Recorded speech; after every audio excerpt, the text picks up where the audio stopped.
यह प्यार रहेगा कितने दिल इन्हें अपना कहने वालों का यह प्यार रहेगा कितने दिन। मानो तेरे जीवन का आधार रहेगा कितने दिल। मानो तेरे जीवन का आधार रहेगा कितने दिन। कभी छोड़कर तुम जाओगे, कभी छोड़कर ये जाएंगे। कभी छोड़ कर तुम जाओगे, कभी छोड़ कर ये जाएंगे। इस न करता तो ये नशा चढ़ा है जो तुझ पर ऐ यार रहेगा कितने दिल। ये नशा चढ़ाए जो तुझ पर ऐ यार रहेगा कितने दिन। इससे तो खोज गुरु की कर, अब वही तुझे बतलाएंगे। तो खोज गुरु की कर, अब वही तुझे बतलाएंगे। इस पार रहेगा कितने दिन, उस पार रहेगा कितने दिल। इस पार रहेगा कितने दिन, उस पार रहेगा कितने दिन। मानो तेरे जीवन आधार रहेगा कितने दिल। मानो तेरे जीवन का आधार रहेगा कितने दिन। इस तन में तड़पते श्वासों का यह तार रहेगा कितने दिल। इस तन में तड़पती श्वासों का यह तार रहेगा कितने।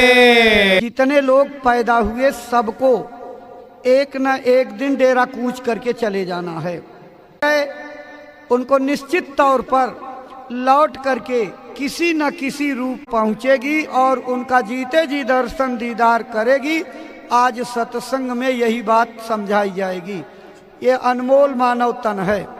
33 करोड़ देवता 56 करोड़ कर लेते, लेकिन यथार्थ ये है कि भीख मांगने के बावजूद देवी देवताओं को ये शरीर नहीं मिल पाता, और हमको आपको उस प्रभु मालिक की कृपा से मिल गया है। कितना ऊंचा भाग है, वर्णन नहीं हो सकता है।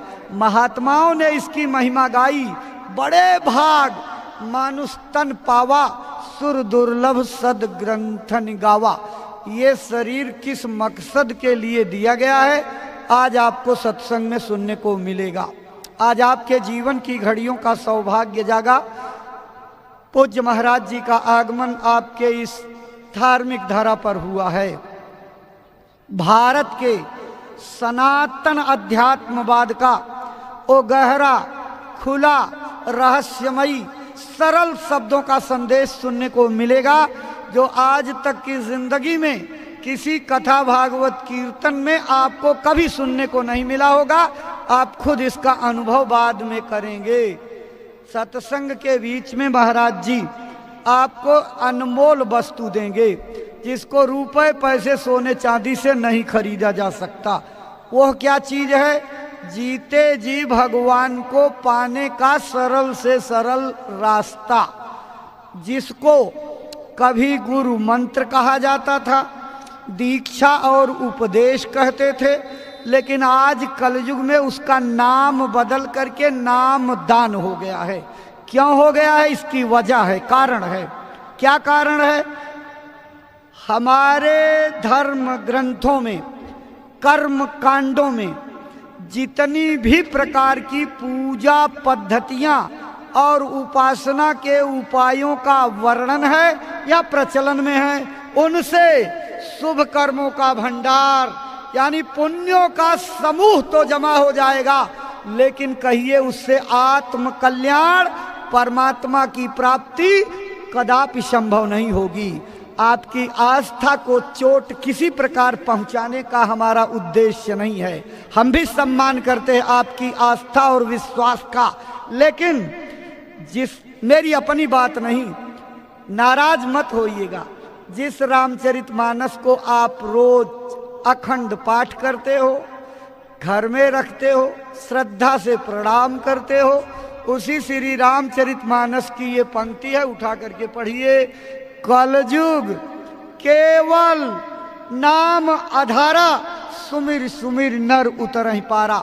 इस कलयुग में अगर कोई भी जीव भाव सागर से पार जाना चाहे, वो सिर्फ और सिर्फ नाम योग साधना से पार जा सकता है, दूसरा और कोई रास्ता नहीं है। इतनी स्पष्ट बात लिखी हुई है। जिस नाम योग साधना से जीव भाव पार जाएगा, आज सत्संग में महाराज जी विस्तार से चर्चा करेंगे और भजन करने का तरीका माला लेकर के समझाएंगे। साधु नहीं बनना, घर द्वार नहीं छोड़ना, जंगल जाकर कुटिया नहीं रमानी, अपना काम जो भी करते हो, खेती दुकान दफ्तर का, जीविकोपार्जन के लिए, अपने भरण पोषण के लिए, बच्चों के लालन पालन के लिए, उसको मेहनत, ईमानदारी और सच्चाई से पूरा करिए। ये 3 शर्तें हैं। इसी से बरकत आएगी, इसी से भजन और भक्ति पूरी होगी। अगर मेहनत, ईमानदारी, सच्चाई चली गई तो भक्ति कभी पूरी नहीं हो सकती है, परमार्थ बन नहीं सकता। इसके बाद बाल बच्चों की सेवा, खिदमत, प्यार मोहब्बत से करने के बाद अपनी सारी भौतिक जिम्मेदारियों का निर्वाह करिए और 24 घंटे में से 1 घंटे 2 घंटे कीमती समय निकाल करके महाराज जी की बताई तरकीब से भजन कर लिया। ऐ भाई बहनों, आपकी किस्मत जाग जाएगी, तकदीर की लिखी हुई रेखाएं बदल जाएंगी। यहीं बैठे बैठे राम भगवान का दर्शन, कृष्ण भगवान का दर्शन, देवी देवता का दर्शन, शंकर बजरंग बली का दर्शन ऐसे होने लगेगा जैसे मैं आपको देख रहा हूँ। लेकिन याद रखिए, इन दोनों चमड़े की आंखों से आज तक कोई उस परमात्मा को नहीं देख पाया।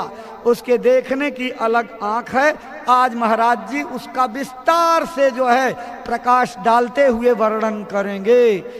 तीसरी आंख कान कैसे खुलेगा, वह महाराज जी आज आपको राज बताएंगे। स्वर्ग वैकुंठ में जाने का रास्ता बताएंगे।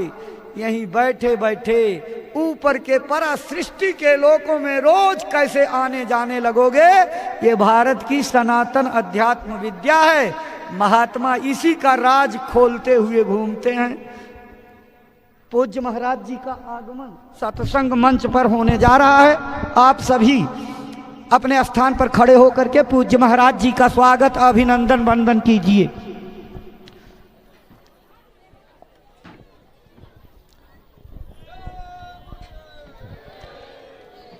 अपने गुरु महाराज के श्री चरणों में श्रद्धा सुमन अर्पित करके दया, कृपा और संभाल की प्रार्थना करते पूज्य महाराज जी।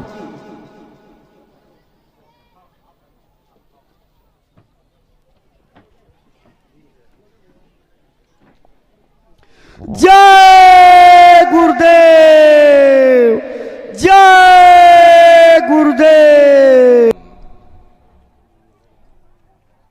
शब्द स्वरूप परम पूज्य स्वामी जी महाराज के श्री चरणों में कोटि कोटि नमन प्रणाम करते हुए इस सत्संग समारोह में पधारे हुए ये मनुष्य शरीर प्राप्त हुआ, उससे भी परम सौभाग्य की बात है कि मनुष्य रूपी मंदिर में बैठ करके हम लोगों को सत्संग सुनने का ये अवसर मिल रहा। सत्संग जल जो कोई पावे, मैलाई सब कट कट जावे। ये सत्संग है, ये कोई किस्से और कहानियां नहीं, नाच गाना ढोल और मजीरा नहीं, ये महात्माओं की अजर अमर वाणियां हैं। यदि आपने ध्यान से सुन लिया तो निश्चय ही आपको अपने मानव जीवन के उद्देश्यों के बारे में पता चलेगा कि आखिर ये मनुष्य शरीर हमको क्यों मिला है, क्या इसका उद्देश्य है, मरने के बाद हम लोग कहाँ जाएंगे, हमारे बाल बच्चे रिश्ते नातेदार कहाँ जाएंगे, कैसे हमारी जीवात्मा का कल्याण होगा। इन सभी प्रश्नों की जानकारी आपको सत्संग के माध्यम से प्राप्त होगी। इसलिए प्रेमी भाई बहनों, जो भी वचन वाणियां आपको सुनाई जाएं, प्रेम और प्यार के साथ बैठ करके उन वचनों को बड़े ध्यान के साथ सुनिएगा, जला करके राख कर दोगे। हमारा आपका नाम, हमारी आपकी जात और बिरादरी, जिसके लिए हम लोग लड़ते और झगड़ते थे, ये पद और प्रतिष्ठा उसी शमशान भूमि पर जल करके राख हो जाएगी। महात्मा प्रेम से जीवों को समझाते हैं कि भाई मिली नरदेह यह तुमको, बनाओ काज कुछ अपना और पचो मत आ इस जग में, जानियो रैन का सुपना। प्रेमी भाई बहनों, जैसे रात में हम लोग स्वप्न देखते हैं, हालांकि उस समय पर हमें स्वप्न सच मालूम पड़ता है, असली प्रतीत मालूम होता है, लेकिन जब हम लोग सुबह उठते हैं, जब हमारी आंखें खुलती हैं, तब हमें होश आता है कि नहीं भाई, हम तो स्वप्न देख रहे थे। ये घर बार हमारा 100 साल के लिए मिल गया। जितने जितने श्वास उस मालिक ने बख्शे हैं, उसे भुगतने के बाद में हमें शरीर को यहीं छोड़ जाना। श्वास धारा नित ही जारी, एक दिन खाली चाम। प्रेमी भाई बहनों, एक तालाब पानी से चाहे कितना भी क्यों ना भरा हो, आप एक छोटी सी नाली काट कर खोल दीजिए, तालाब में छोटा सा छेद कर दीजिए, तो सारा पानी ही तालाब से बाहर निकल जाएगा। ठीक उसी प्रकार से मल मल करके नहाते थे, उसे कोई एक रात भी घर में रखने को तैयार नहीं होता, कंधों पर लटका करके शमशान भूमि पर छोड़ करके आ जाते। हिंदू लोग तिनका तोड़ाते, जैसे तिनका टूट गया, तेरा मेरा रिश्ता नाता टूट गया। मुसलमान सिख या ईसाई लोग खाक की मिट्टी कब्र में डाल देते कि जो मेरे लिए खाक की मिट्टी है वह मेरे लिए तू है।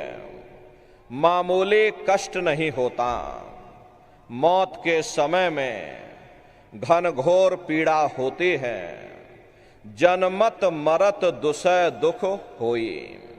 सहजोबाई ने बयान किया है कि सहजो मौत आईया, अंग अंग दिया तोड़, और हिया जरे छाती फटे, उठे पीर घनघोर।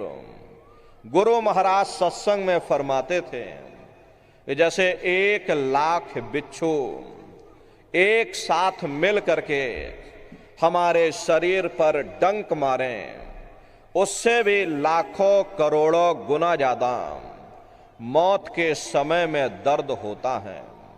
जब मृत्यु आती है तो किस तरह से प्राण निकलते हैं, प्राणों के निकलने की क्या प्रक्रिया होती है, पहले उसे आप अच्छी तरह से समझ लीजिए।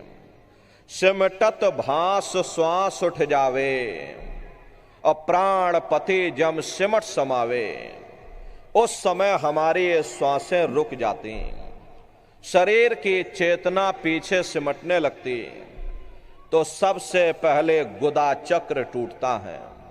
क्योंकि गुदा चक्र में पृथ्वी का वास होता है। गुदा चक्र टूट करके ऊपर इंद्रिय चक्र में समा जाता, इंद्रिय चक्र में जल का वास होता, यानी जल ने पृथ्वी को घोल दिया। फिर जब इंद्रिय चक्र टूटेगा तो ऊपर नाभि चक्र में समा जाएगा। नाभि चक्र में अग्नि का वास होता, यानी अग्नि ने फिर जल को सुखा दिया। ये नीचे से सिमटाव होता है, नीचे से ऊपर की ओर सिमटाव होता, पैरों के तलवे से लेकर के ये सिर की चोटी तक सिमटाव होता। फिर जब ये नाभि चक्र टूटेगा तो हृदय चक्र में समा जाएगा। हृदय चक्र में वायु का वास होता, यानी वायु ने अग्नि को अपने में समाहित कर लिया, और इस तरह से वायु आकाश में उड़ गई। ये आंखों की पुतलियां ऊपर पलट जाती हैं, मुंह खुला का खुला रह जाता।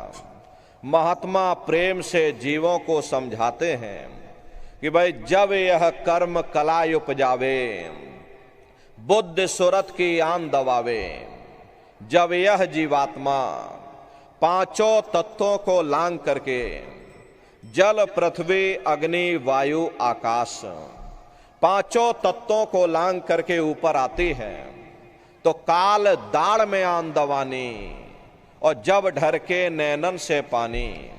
जब काल अपनी दाढ़ में दबाता है उस समय नेत्रों से पानी निकलता, इंद्रियां टूट टूट करके चकनाचूर हो जाती, सब रिश्ते नातेदार खड़े रह जाएंगे, लगे टकटके दिखे न भाई, और वाह ही समय को करे सहाई।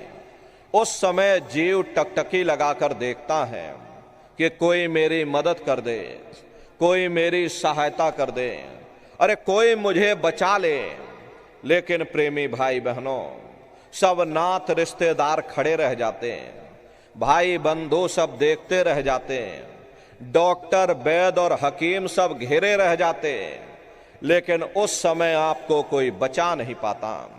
यमदूत आते हैं, प्राणों की डोरी को तोड़ देते हैं और जीवात्मा को खींच करके इस शरीर से बाहर कर दिया जाता। जैसे ही जीवात्मा शरीर से अलग हुई, यह शरीर हमारा मिट्टी हो जाता। फिर इस मिट्टी को एक रात अपने घर में कोई रखने को तैयार नहीं होता। अरे आपके कितने भी सगे संबंधी क्यों ना हो, खास नात रिश्तेदार क्यों ना हो, लेकिन एक रात कोई घर में मट्टी रखने के लिए फिर तैयार नहीं होते। कहते भाई जल्दी करो जल्दी करो, अब इनकी शक्ल देखने में हमको डर लग रहा, जल्दी से बाजार से कफन खरीद के लाओ, जल्दी से लकड़ियां खरीद के लाओ, अरे जल्दी से चिता तैयार करो, इनको घर में से जल्दी से उठा ले जाओ, वहीं शमशान भूमि पर जला देना। ये जो घर में इनके कपड़े लत्ते पड़े हुए, अरे इनके कपड़े लत्ते भी उठा ले जाओ, वहीं शमशान भूमि पर जला देना।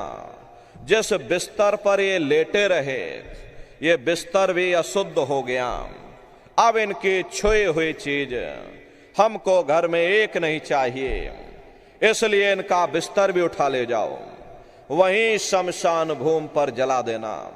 लेकिन उसने कोई सोने की अंगूठी पहनी होगी, गले में कोई सोने की चैन पहनी होगी, उसे धीरे से उतार करके जेब में रख लोगे। बस वही एक अशुद्ध नहीं होगा और बाकी सब अशुद्ध हो जाएगा। हरे महात्मा कहते हैं कि भाई कुटुंब परिवार मतलब काम, बिना धन पास नहीं जाए। ये रिश्ते नातेदार, ये कुटुंब परिवार वाले, ये सब स्वार्थ के संगी साथी हैं। प्रेमी भाई बहनों, आज तुम्हारी जेब में पैसा है तो साहब जैसे तैसे तुमसे रिश्तेदारियां कायम कर लेंगे। लेकिन अगर आज आपकी जेब खाली हो जाए, कोई किसी को याद करने वाला नहीं। 13 दिन बाद 13वीं मना दोगे, लड्डू पूड़ी पकवान बना करके खिला दोगे, फिर जाने वाले को कोई याद नहीं करता।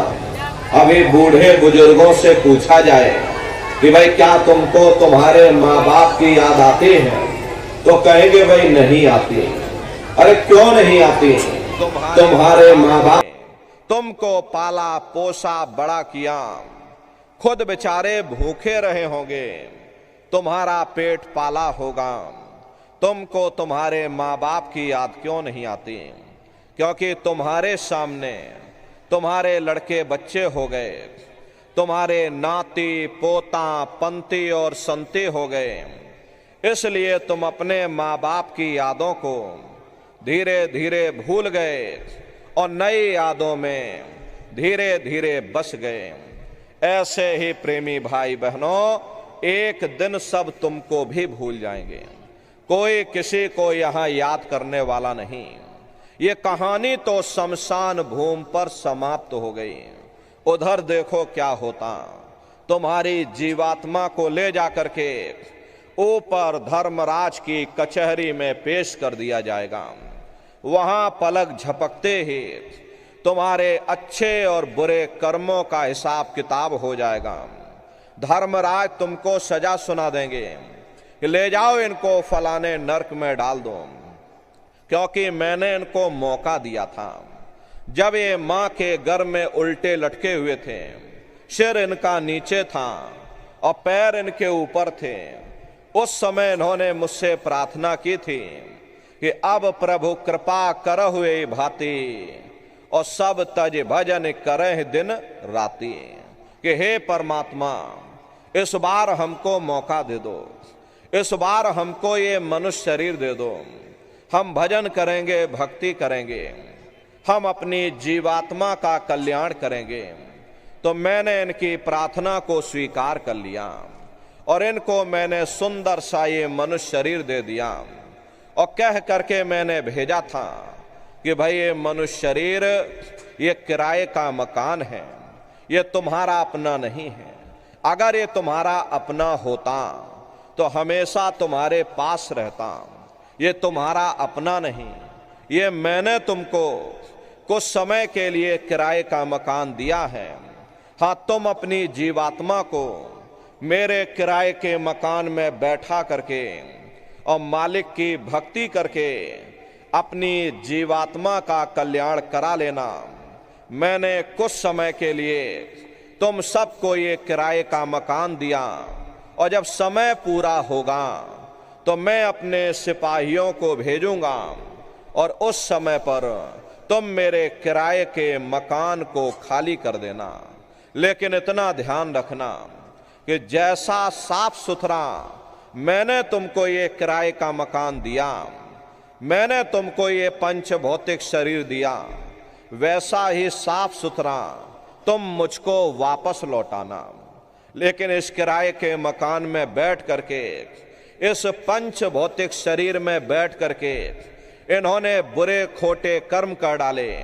मेरे किराए के मकान को इन्होंने अपने कर्मों से गंदा कर दिया, इसलिए कर्मों की सजा इनको मिलेगी। ले जाओ इनको फलाने नरक में डाल दो। अरे महात्मा कभी झूठ नहीं बोलते। महात्माओं ने जब साधना किया, साधना करके जब ऊपर गए और ऊपर जा करके जब उन्होंने नरकों का हाल देखा, तो हमारी आपकी जानकारी के लिए उन्होंने धर्म ग्रंथों में लिख दिया कि लोह के खम्भ तपत के माही, और जहां जीव को ले चिपटाई वहां लोहे के खंबे अग्नि से धधक धधक कर लाल हो रहे। ऐसे खोटे जीवों को उन्हीं खंभों में डाल दिया जाता। जीव हाय हाय करके तड़फता है, तड़फ तड़फ जीव जुलम बुखारी, और तपत खम्भ दुख उपजे भारी। असहनी वेदना होती है, असहनी दुख दर्द होता। जीव वहां रोता और चिल्लाता रहता। लाखों लाख जोजन मील तक तुम्हारे रोने और चिल्लाने की आवाज जाती है, लेकिन प्रेमी भाई बहनों, वहां कोई तुम्हारी पुकार सुनने वाला नहीं, कोई तुम्हारी दर्द भरी आवाज को सुनने वाला नहीं। ये दुर्दशा क्यों हो गई? क्योंकि हम लोग मनमुखी हो गए, मन के कहे पर चलने लग गए, मन के कहे पर चल करके बुरे खोटे कर्म करने लग गए। कर्मों का ये जखीरा अंबार के अंबार हमने अपने सिर पर लाद लिए। आज उन्हीं कर्मों का हम आप भोग पा रहे। हरे महात्मा कहते हैं कि भाई नर के अनेक और हैं, कहाँ लग कहूं बखान, और दुख भोगते यह जीव जो जाने जो भोग समान। कहते भाई एक नरक नहीं, ऐसे वहां पर अनेकों अनेक नरक बने हुए। गरुड़ पुराण में 36 प्रकार के नरकों का वर्णन किया गया। कुंभी नरक निदान्य है, पड़े जीव जग जाए, और सिर समेत डूबा रहे सदा नरक के माही। कुंभी कहते हैं घड़े के आकार का बड़ा विशाल नरक बना हुआ, दुनिया भर का मवाद उसमें भरा, बड़ी भारी बदबू उसमें से आती है। जीवों को ले जाकर उसी में डाल दिया जाता। जब ही नरक सिर ऊपर काढ़े और तब ऊपर जूते जम मारे, जैसे ही ये जीव श्वास लेने के लिए अपने सिर को ऊपर निकालता, ऊपर यमदूत खड़े रहते, नोकदार भालों से प्रहार कर देते। जी फिर उसी में डूब जाता है, युगों युगों तक डूबा रहता। कुंभी नरक कल्प लो वासा, और मुख में नरक नाक में श्वासा। कल्प लो वासा यानी 1000 चौकड़ी युग का एक कल्प होता है, और कल्प लो वासा यानी युगों युगों तक ये जीव नरकों की यातनाओं को भोगता रहता। और नरकों की यातनाएं भोगने के बाद में इन्हीं जीवों को सीधे मनुष्य शरीर नहीं दिया जाता, बल्कि से 4 खान 84 लाख योनियों में डाल दिया जाता। जैसे बच्चा होता है, बच्चा पहले कक्षा 1 पास करेगा, फिर कक्षा 2 में जाएगा। ऐसे ही प्रेमी भाई बहनों, वहां पर भी पूरा चैनल बना हुआ। नरकों की यातनाओं को भोगने के बाद में इन्हीं जीवों को 4 खान 84 लाख योनियों में डाल दिया जाता। प्रेमी भाई बहनों, ये 4 खान 84 लाख योनियां ये कोई मामूली योनियां नहीं होती। 4 खान का मतलब होता है अंडज पिंडज उपमज स्थावर, ये 4 खाने होती हैं। पहली श्रेणी तो इन पेड़ पौधों की आती है जिनके अंदर पानी का तत्व मौजूद होता। कभी ये भी मनुष्य हुआ करते थे, लेकिन आज अपने कर्मों का भोग पा रहे, एक जगह पर पेड़ बनके खड़े हुए। दूसरी श्रेणी कीड़े मकोड़ों की आती है जिनके अंदर पृथ्वी और अग्नि का तत्व मौजूद होता है। तीसरी श्रेणी पंछियों की आती, चौथी चौपाए जानवरों की आती, और 5वीं स्वयं इंसान की आती है, जिसके अंदर 5 तत्व जल पृथ्वी अग्नि वायु आकाश 5 तत्व मौजूद होते। प्रेमी भाई बहनों, ये 4 खाने हैं, इनकी अलग अलग कुल 84 लाख योनियां होती हैं। अब आप पेड़ पौधों को देखिए तो पीपल का पेड़ अलग है, आम का पेड़ अलग है, केले का पेड़ अलग है, नीम का पेड़ अलग है। ऐसे ही अलग अलग प्रजातियों के कीड़े मकोड़े, अलग अलग प्रजातियों के पशु पंछी, कुल मिलाकर के 84 लाख योनियां हैं। हम दुनिया के जीव नरकों की यातनाओं को भोगने के बाद में इन्हीं 84 लाख योनियों में डाल दिए जाते हैं। मामूली कष्ट नहीं होता। अरे हमको आपको गर्मी लग गई तो हम लोग छाया में आ गए, सर्दी लग गई कंबल रजाई ओढ़ लिया, भूख लग गई रोटी खा ली, बीमार हो गए अस्पतालों में चले गए, अपना अपना इलाज करवा लिया। लेकिन देखो उन जानवरों को, क्या गर्मी, क्या सर्दी और क्या बरसात, एक एक रोटी के टुकड़े के लिए बेचारे दर बदर रोड पर भटकते रहते। किसी का हाथ कट गया, किसी का पैर कट गया, किसी को जीते जी काट डाला, मुर्गी की पकड़ करके गर्दन मरोड़ डाली।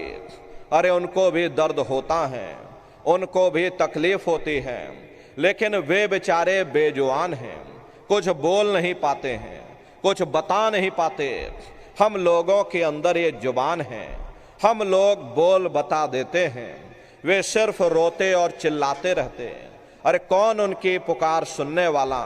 प्रेमी भाई बहनों, कोई सुनने वाला नहीं।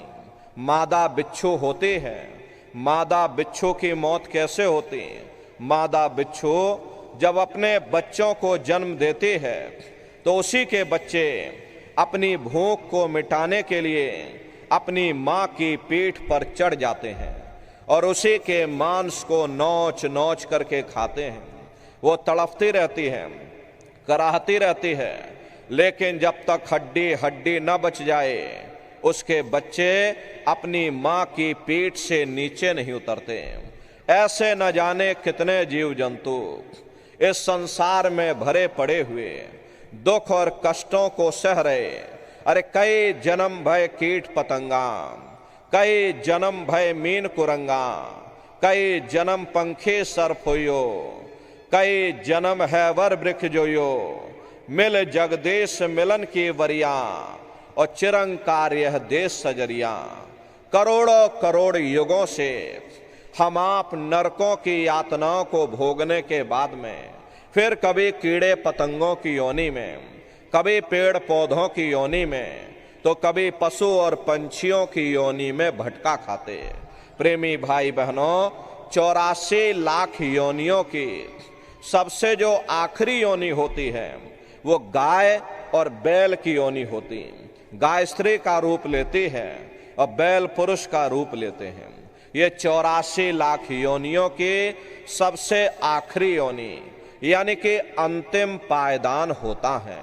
उसके बाद तब जाकर के हम लोगों को दोबारा फिर से मनुष्य शरीर प्राप्त होता।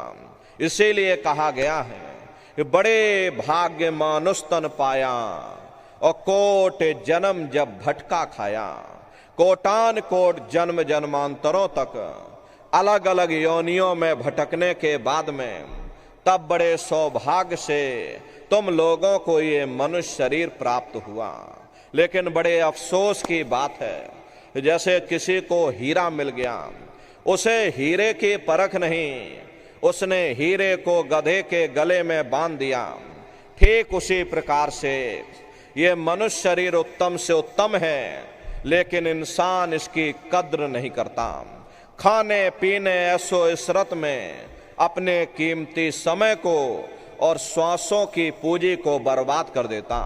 रात गवायो सोए के और दिवस गवायो खाए, और हीरा जन्म अमोल था कौड़ी बदले जाए। महात्मा कहते हैं भाई बड़े सौभाग्य से तुम लोगों को ये मनुष्य शरीर मिला है। बड़े से बड़े देवी और देवता भी इस मनुष्य शरीर को पाने के लिए तरसते हैं, क्योंकि उन नरकों से, इन 84 से निकलने का केवल एक ही दरवाजा है, वह केवल मनुष्य का शरीर है। इसे मनुष्य रूपी मंदिर में बैठ करके हम उस परमात्मा की भक्ति कर सकते हैं। इसीलिए देवी देवता भी इस मनुष्य शरीर को पाने के लिए तरसते हैं, क्योंकि देवी देवता भी अपने पुण्य कर्मों का भोग स्वर्ग और बैकुंठ में भोग रहे हैं। उनको मुक्ति नहीं मिलती है, वो अपने कर्मों का भोग पा रहे। प्रेमी भाई बहनों, अगर उनको भी मुक्ति पानी है तो इसी मनुष्य शरीर में आना पड़ेगा, क्योंकि यही मनुष्य शरीर वो सीढ़ी है जिस पर चढ़ करके हम उस परमात्मा को प्राप्त कर सकते हैं। इसीलिए संतों महात्माओं ने इस पंच भौतिक शरीर को सच्चा हरि मंदिर कहकर याद किया कि हरि मंदिर यह शरीर है और ज्ञान रतन प्रकट हुए। ये असली हरि मंदिर है। जब भी वो परमात्मा मिलेगा इसे हरि मंदिर के अंदर मिलेगा। इसे पंच भौतिक शरीर को गुरु नानक साहब ने नर नारायणी देह कहकर याद किया। ये वो देह है जिसमें नारायण स्वयं विराजमान है। वो नारायण जब भी मिलेंगे तो मैं तुम्हारे अंदर मिलेंगे। यही कबीर साहब ने लिखा है कि जो तिल माही तेल है, जो चकमक में आग, और तेरा साईं तुझ में, और जाग सके तो जाग। जिस तरह से तिल में तेल होता है, पत्थर में अग्नि होती है, ठीक उसी तरह से वो मालिक हरेक के घट घट में, हरेक के वजूद के अंदर बैठा हुआ। यही आपके धर्म पुस्तकों में भी लिखा हुआ है कि कस्तूरी कुंडल बसे और मृग धूड़े बन माही, ऐसे घट घट राम हैं दुनिया देखे नहीं। जिस तरह से हिरन कस्तूरी की खुशबू को बाहर जंगलों में ढूंढता फिरता, हालांकि वो खुशबू उसके नाभि से हो करके आती है, वही हाल हम जीवों का है। हम दुनिया के जीव भी उस परमात्मा की खोज बाहर इस जड़ संसार में कर रहे हैं, लेकिन महात्मा समझाते हैं, भाई मोको का ढूंढे रे बंदे, मैं तो तेरे पास में, और ना तीरथ में ना मूरत में, मैं तो हूँ विश्वास में। ना मैं तीरथ में मिलूंगा, ना मैं मूरत में मिलूंगा, ना मैं अन्य किसी कर्म कांड में मिलूंगा, ना मैं ग्रंथों में मिलूंगा, ना मैं पोथियों में मिलूंगा, और ना ही मैं इन किताबों में मिलूंगा। चाहे सारी उम्र बैठ करके तुम ढोलक मजीरा बजा बजा करके उन किताबों को पढ़ते रहो, चौपाइयों को गाते रहो, अरे मैं जब भी मिलूंगा तो मैं तुम्हारे अंदर मिलूंगा। प्रेमी भाई बहनों, बड़ी सीधी सी बात है। ये अगर खाना बनाने की किताब सारी उम्र बैठ करके पढ़ते ही रहोगे कि भाई खाना ऐसे बनता है और खाना वैसे बनता है, और खाने में नमक डाला जाता है और खाने में तेल डाला जाता है, तो कभी तुम्हारा पेट नहीं भर सकता। जब तक आप खाना बनाओगे नहीं, उसे स्वयं खाओगे नहीं, कभी तुम्हारा पेट नहीं भर सकता। हम वेदों की निंदा नहीं करते, हम ग्रंथों की निंदा नहीं करते, हम गीता कुरान और बाइबल की निंदा नहीं करते। वेद शास्त्र गीता कुरान और बाइबल कहती है कि भाई मनुष्य के अंदर अंड खंड ब्रह्मांड है, स्वयं वो परमात्मा इसके अंदर बैठा हुआ। चलो अंदर चलो, अंदर चल करके उस परमात्मा का दर्शन दीदार करो। अब सवाल ये उठता है, भाई आखिर हम अपने अंदर जाकर उस परमात्मा का दर्शन कैसे करेंगे? तो इसके लिए संतों महात्माओं ने केवल 3 साधन बताए। साधन 3 सारे वर्णे, और साधन सब थोथे मान। इस कलयुग में उस मालिक को पाने के लिए महात्माओं ने केवल 3 साधना बताई। पहला है सुमरन, दूसरा है ध्यान, और तीसरा है भजन।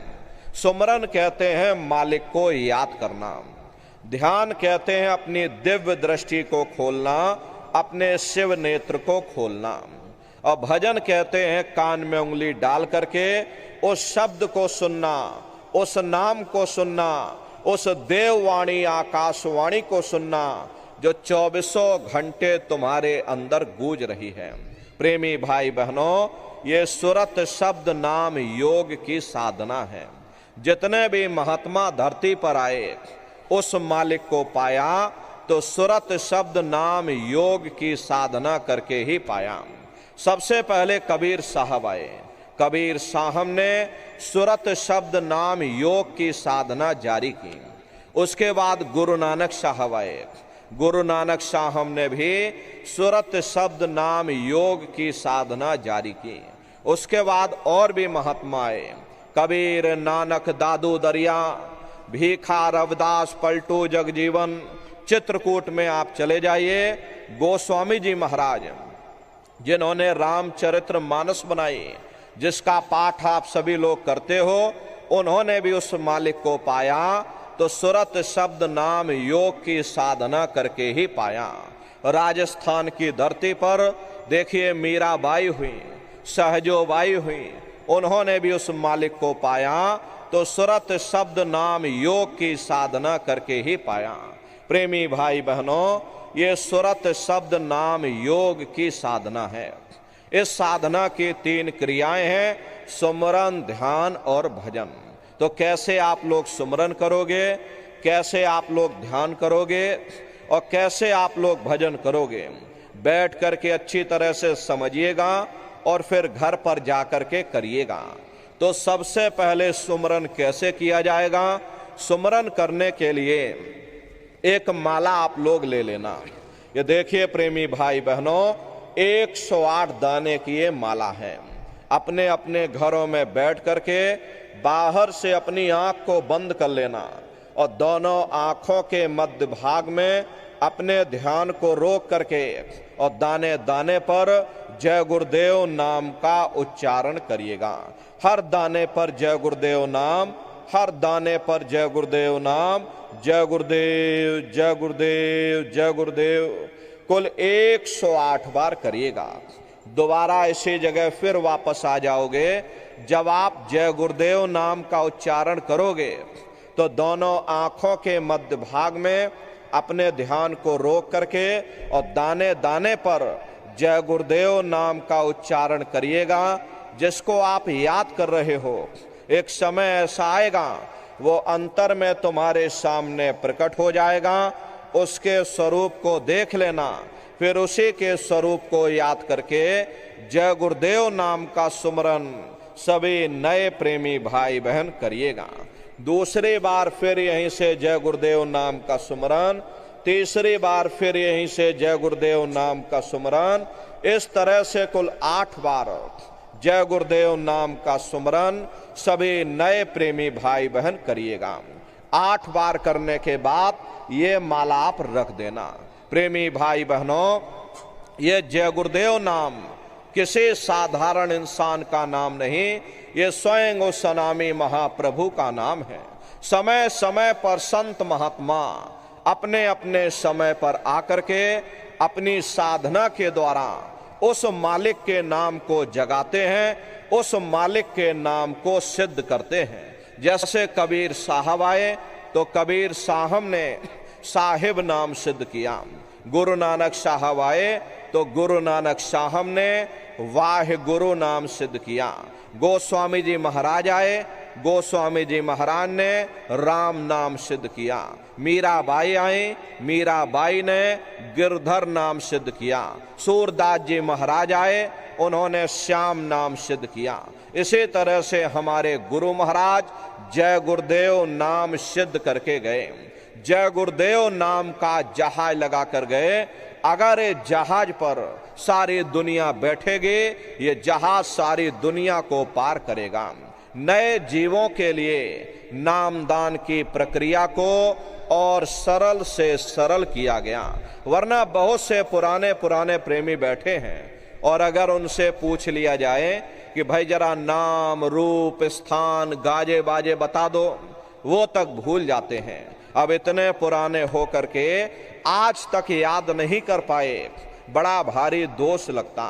इसीलिए नए जीवों के लिए नामदान को और सरल से सरल किया गया।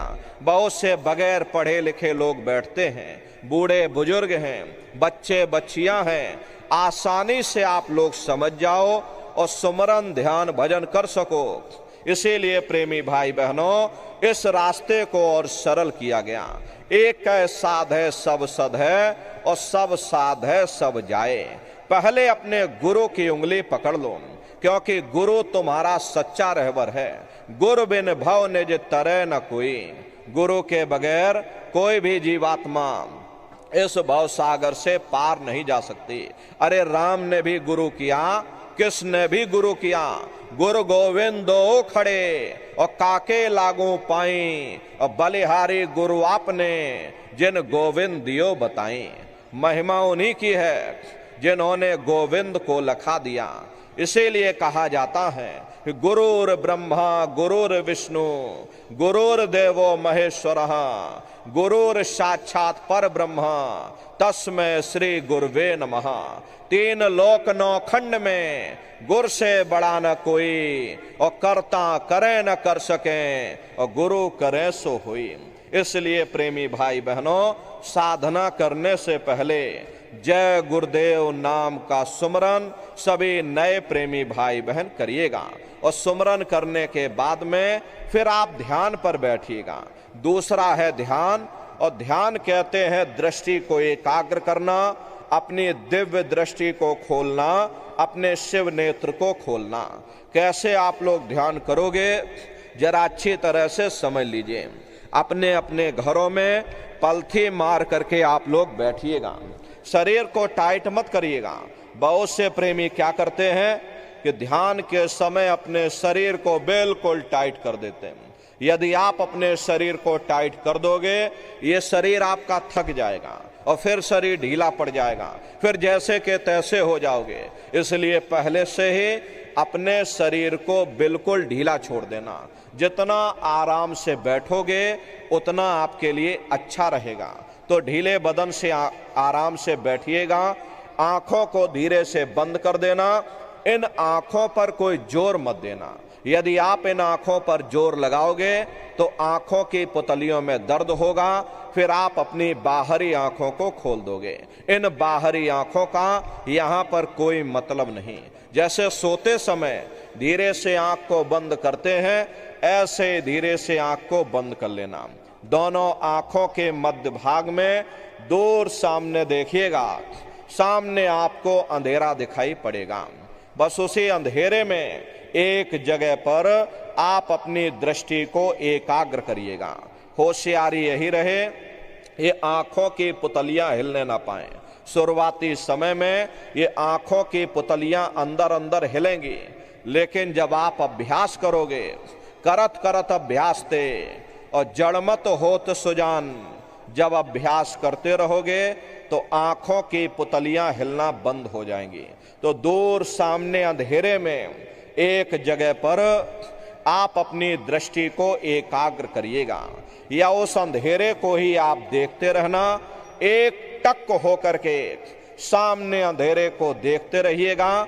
दृष्टि अपने आप अंधेरे में एकाग्र हो जाएगी। उस समय किसी के बारे में सोचना नहीं, किसी के बारे में विचार मत करिएगा। शरीर को बिल्कुल हिलाना डुलाना नहीं।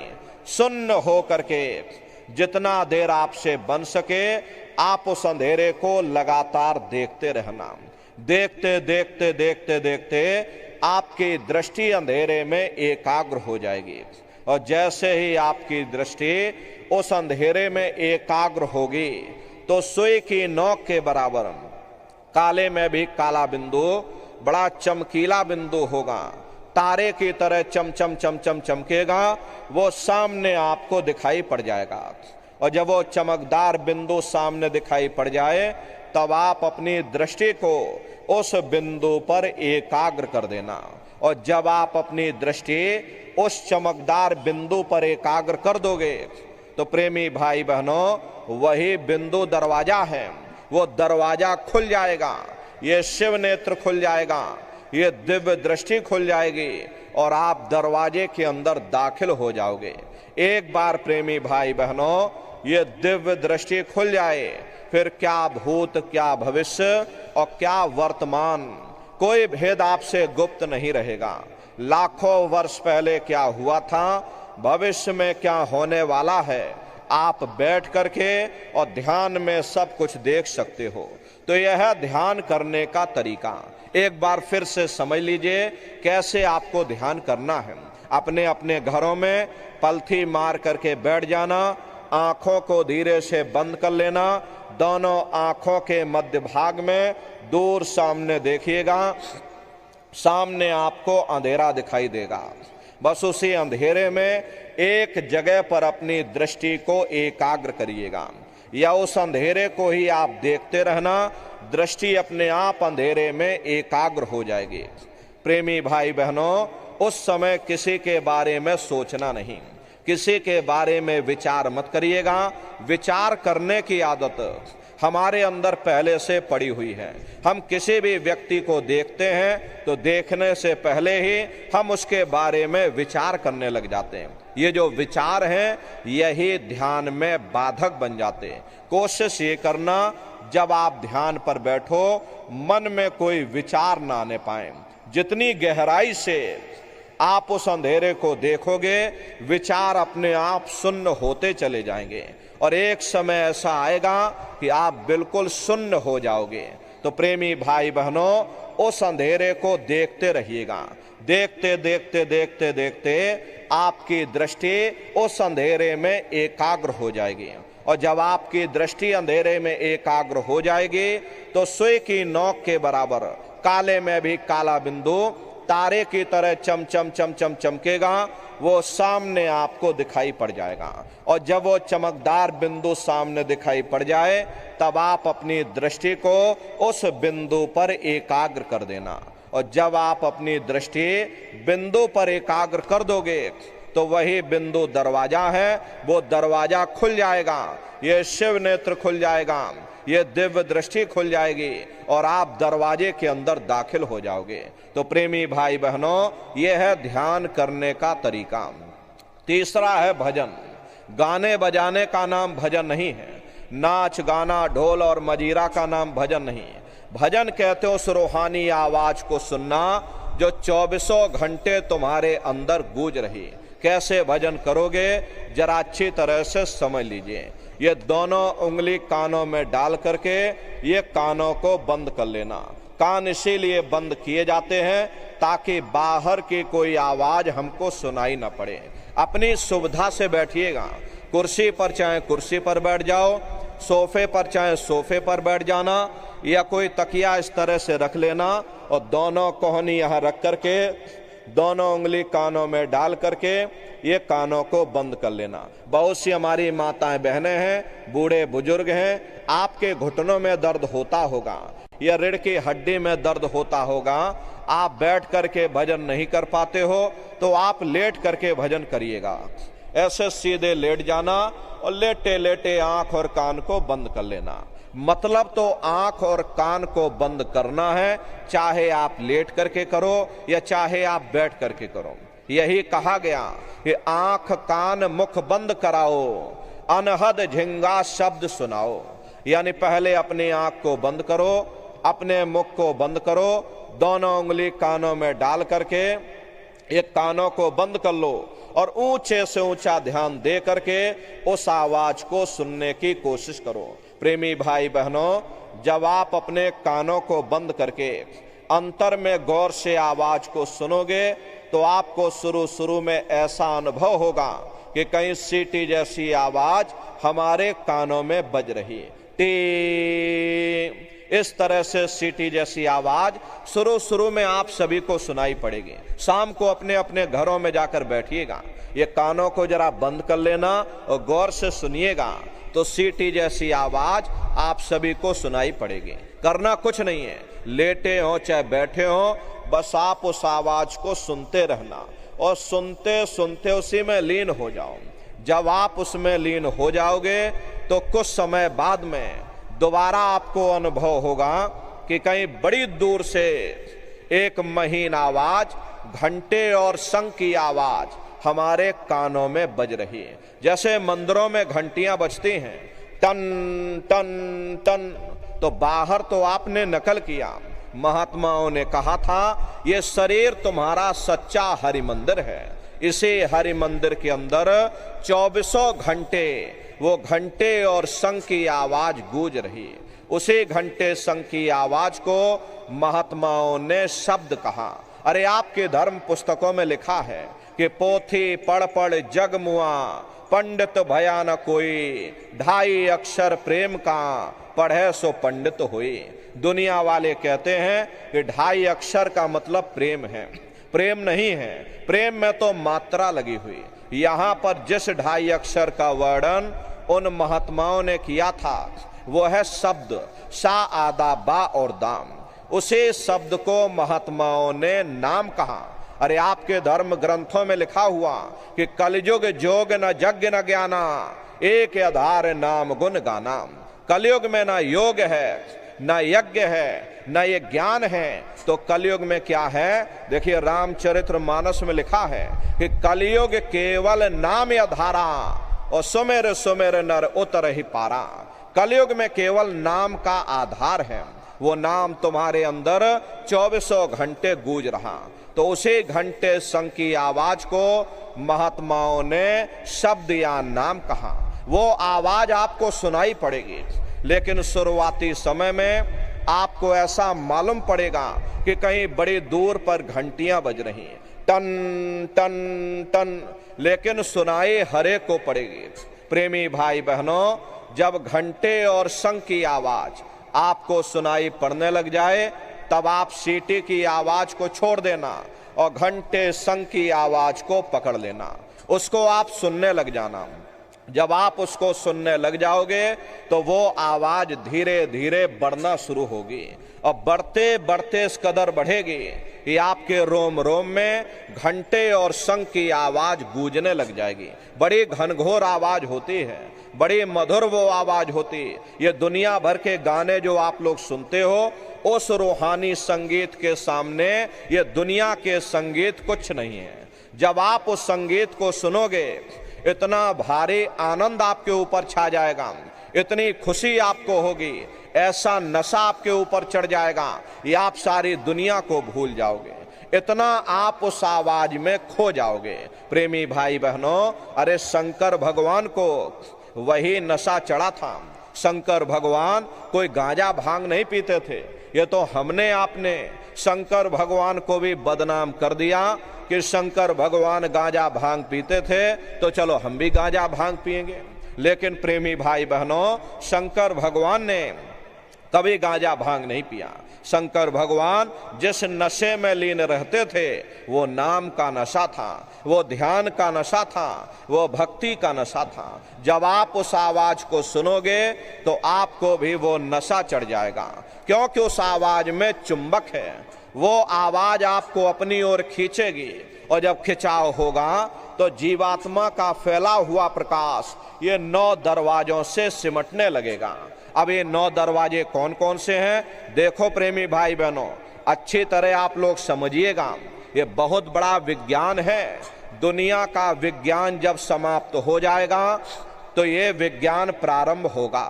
तो 9 दरवाजे कौन कौन से हैं? 2 आंख, 2 कान, 2 नाक के सुराख, 1 मुंह और 2 मलमूत्र का रास्ता, ये शरीर के 9 दरवाजे हैं।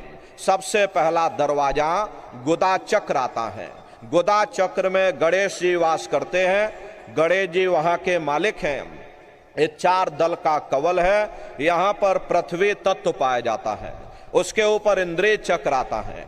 इंद्रिय चक्र में ब्रह्मा जी वास करते हैं। ब्रह्मा जी वहां के मालिक हैं। ये 6 दल का कवल है। यहाँ पर जल तत्व पाया जाता है। उसके ऊपर ये नाभि चक्र आता। नाभि चक्र में विष्णु जी वास करते हैं। विष्णु जी यहाँ के मालिक हैं। ये 8 दल का कवल है। यहाँ पर अग्नि तत्व पाया जाता है। उसके ऊपर ये हृदय चक्र आता है।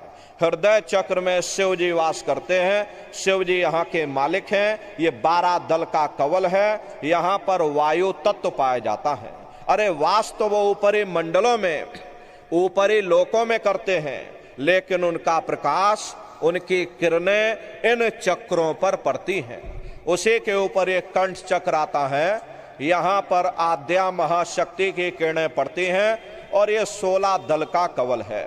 और आप सबसे ऊपर तुम्हारी जीवात्मा सबसे ऊपर दोनों आंखों के मध्य भाग में बैठी है, जहां पर देवियां बिंदी लगाती हैं और पुरुष जहां पर टीका लगाते हैं।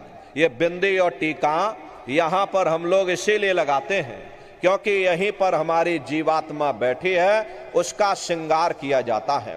ये 10वां द्वार है जहां पर तुम्हारी जीवात्मा बैठी हुई। इसी 10वें दरवाजे पर बैठ करके ये जीवात्मा अपने प्रकाश को 9 दरवाजों में फैलाती है, जिससे आपका ये शरीर चलता, आपके हाथ और आपके पांव चलते हैं। जब आप लोग भजन करोगे और घंटे शंख की आवाज को सुनोगे तो उस आवाज में चुंबक है, वो आवाज आपको अपनी ओर खींचेगी और जब खिंचाव होगा तो जीवात्मा का फैला हुआ प्रकाश 9 दरवाजों से सिमट करके यही 10वें दरवाजे पर इकट्ठा हो जाएगा। और जैसे ही सारी शक्ति, सारी चेतना सिमट करके यहाँ पर इकट्ठी हुई तो शब्द क्या काम करेगा? शब्द तुम्हारी जीवात्मा को खींच करके इस शरीर से बाहर कर देगा। फिर आप अपनी आंखों से देखिएगा, ये हमारा शरीर ये है और हम ये खड़े। आप अपने शरीर से अलग हो जाओगे। जैसे चिड़िया होती है, चिड़िया घोंसले से निकल करके आसमानों की उड़ान भरती है और शाम को फिर अपने घोंसले में आ जाती। ऐसे ही तुम्हारी ये जीवात्मा इस शरीर रूपी घोंसले से निकल करके ब्रह्मांडों की सैर करेगी, देवी देवताओं के दर्शन करेगी, राम और कृष्ण के दर्शन करेगी और घूम करके फिर अपने शरीर रूपी घोंसले में वापस आ जाएगी।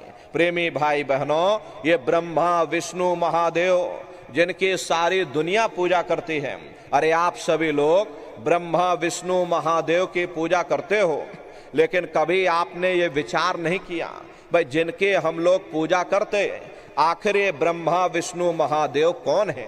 ये कहाँ पर रहते हैं? ये क्या काम करते हैं? अरे इनके माँ बाप कौन है? राम कौन है? कृष्ण कौन है? ईश्वर कौन है? ब्रह्म कौन है? पार ब्रह्म कौन है? ये कहाँ पर रहते हैं? तो जरा संक्षिप्त में आप समझिएगा। प्रेमी भाई बहनों, जब आप लोग भजन करोगे और घंटे शंख की आवाज को पकड़ करके जब आप शरीर रूपी घोंसले से बाहर निकल जाओगे तो उसी घंटे शंख की आवाज को पकड़कर यह जीवात्मा फिर ब्रह्मांडों की चढ़ाई करती है। पलक झपकते यह जीवात्मा खरबों योजन ऊपर चली जाती है। यह चांद सूरज सितारों को पार करने के बाद सबसे पहले जो आपको लोक मिलेगा उसे महात्माओं ने शिवलोक कहा। शिवलोक वो तमोगुणी स्थान है, वहां के मालिक शिव जी हैं, वो पार्वती जी के साथ उस लोक में विराजमान हैं। चैतन्य धार जो ऊपर से नीचे आ रही, जिसे महात्माओं ने गंगा कहा, वे अपना केंद्र बिंदु शिवलोक में बनाती है। इसीलिए प्रेमी भाई बहनों, शिव जी की जटा में ये गंगा दर्शाई जाती हैं। इस लोक में असंख्यों जीवात्माएं रहती हैं और ये सभी जीवात्माएं शिव स्वरूप में मौजूद होती हैं। जब आप लोग साधना करके वहां पहुंचोगे और जब शिव जी का प्रत्यक्ष दर्शन करोगे तो आपका स्वरूप भी शिव के समान यानी कि शिव स्वरूप हो जाएगा। जो शक्तियां शिव जी को प्राप्त होती हैं वही शक्तियां साधक को भी प्राप्त हो जाती हैं। शिव जी का दर्शन करने के बाद फिर जब आप ऊपर चढ़ोगे उसी के ऊपर ब्रह्मा जी का लोक आएगा। ब्रह्मा जी का लोक वो रजोगुणी स्थान है, वहां के मालिक ब्रह्मा जी हैं। वो गायत्री सावित्री और सरस्वती के साथ उस लोक में विराजमान हैं। प्रेमी भाई बहनों, ब्रह्मा जी का दर्शन करने के बाद फिर घंटे और शंख की आवाज को पकड़ करके फिर जब आप ऊपर चढ़ोगे उसी के ऊपर विष्णु लोक आएगा। घंटे शंख की आवाज को पकड़ करके रखना पड़ता है। यदि आपने उस आवाज को छोड़ दिया तो सेकंड भर आपको नहीं लगेगा, धड़ाम से आप अपने शरीर में वापस आ जाओगे और इन बाहरी आंखों को खोल दोगे। इसीलिए शब्द को पकड़ करके रखना पड़ता। शब्द सीढ़ी है, शब्द वो रस्सी है जिसको पकड़ करके ये जीवात्मा ऊपरी मंडलों की चढ़ाई करती है।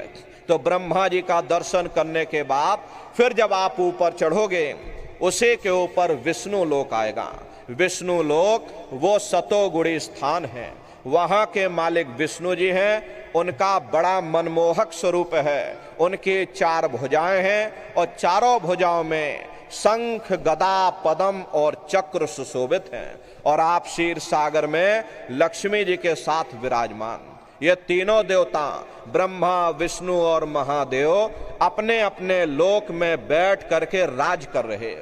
एक रचयिता है जो हम जीवों को रचता है, एक पालनहार है जो हम जीवों को पालता है, और एक संहार करता है जो हम जीवों को नष्ट कर देता। ये उनका काम है। एक का काम है शरीर को बनाना, एक का काम है शरीर की सुरक्षा करना, और एक का काम है शरीर को नष्ट कर देना। इनकी जो माता हैं वो आद्या महाशक्ति हैं। ब्रह्मा, विष्णु, महादेव लोक के ऊपर वो आद्या महाशक्ति का लोक आता है, और उसी लोक को पार करने के बाद सबसे पहला देश पड़ता है, या यूं कह लीजिए कि पहली राजधानी पड़ती है, जिसे महात्माओं ने सहस दल कवल कहा। वो राजधानी है। ये ब्रह्मा, विष्णु, महादेव के जो लोक हैं उस राजधानी के अंतर्गत आने वाले जिले हैं। आप इस तरह से समझिए जैसे आपके छत्तीसगढ़ की राजधानी रायपुर है, ये आपका छोटा सा जिला है। इसी तरह से प्रेमी भाई बहनों, वो सहस दल कवल राजधानी है। राजधानी का जो मालिक है वो निरंजन भगवान है। ये ब्रह्मा, विष्णु, महादेव ये निरंजन भगवान के ही पुत्र हैं, और ये आद्या महाशक्ति ये निरंजन भगवान की अर्धांगिनी है। और निरंजन भगवान स्वयं तीनों लोकों के मालिक हैं। उन्हीं को त्रिलोकीनाथ कहा गया। हिंदू उन्हीं को परमात्मा कहते हैं, मुसलमान उन्हीं को खुदा कहते हैं, ईसाई उन्हीं को गॉड कहते हैं। ये जल एक है। जल को चाहे आप पानी कह लो, चाहे वाटर कह लो, चाहे नीर कह लो। इसी तरह से प्रेमी भाई बहनों, वो परमात्मा भी एक है। घंटे और शंख की आवाज जो हर इंसान के अंदर गूंज रही, वो आवाज उन्हीं के मुखार बिंद से हो रही। निरंजन भगवान का जो स्वरूप है वो ज्योतिष स्वरूप है।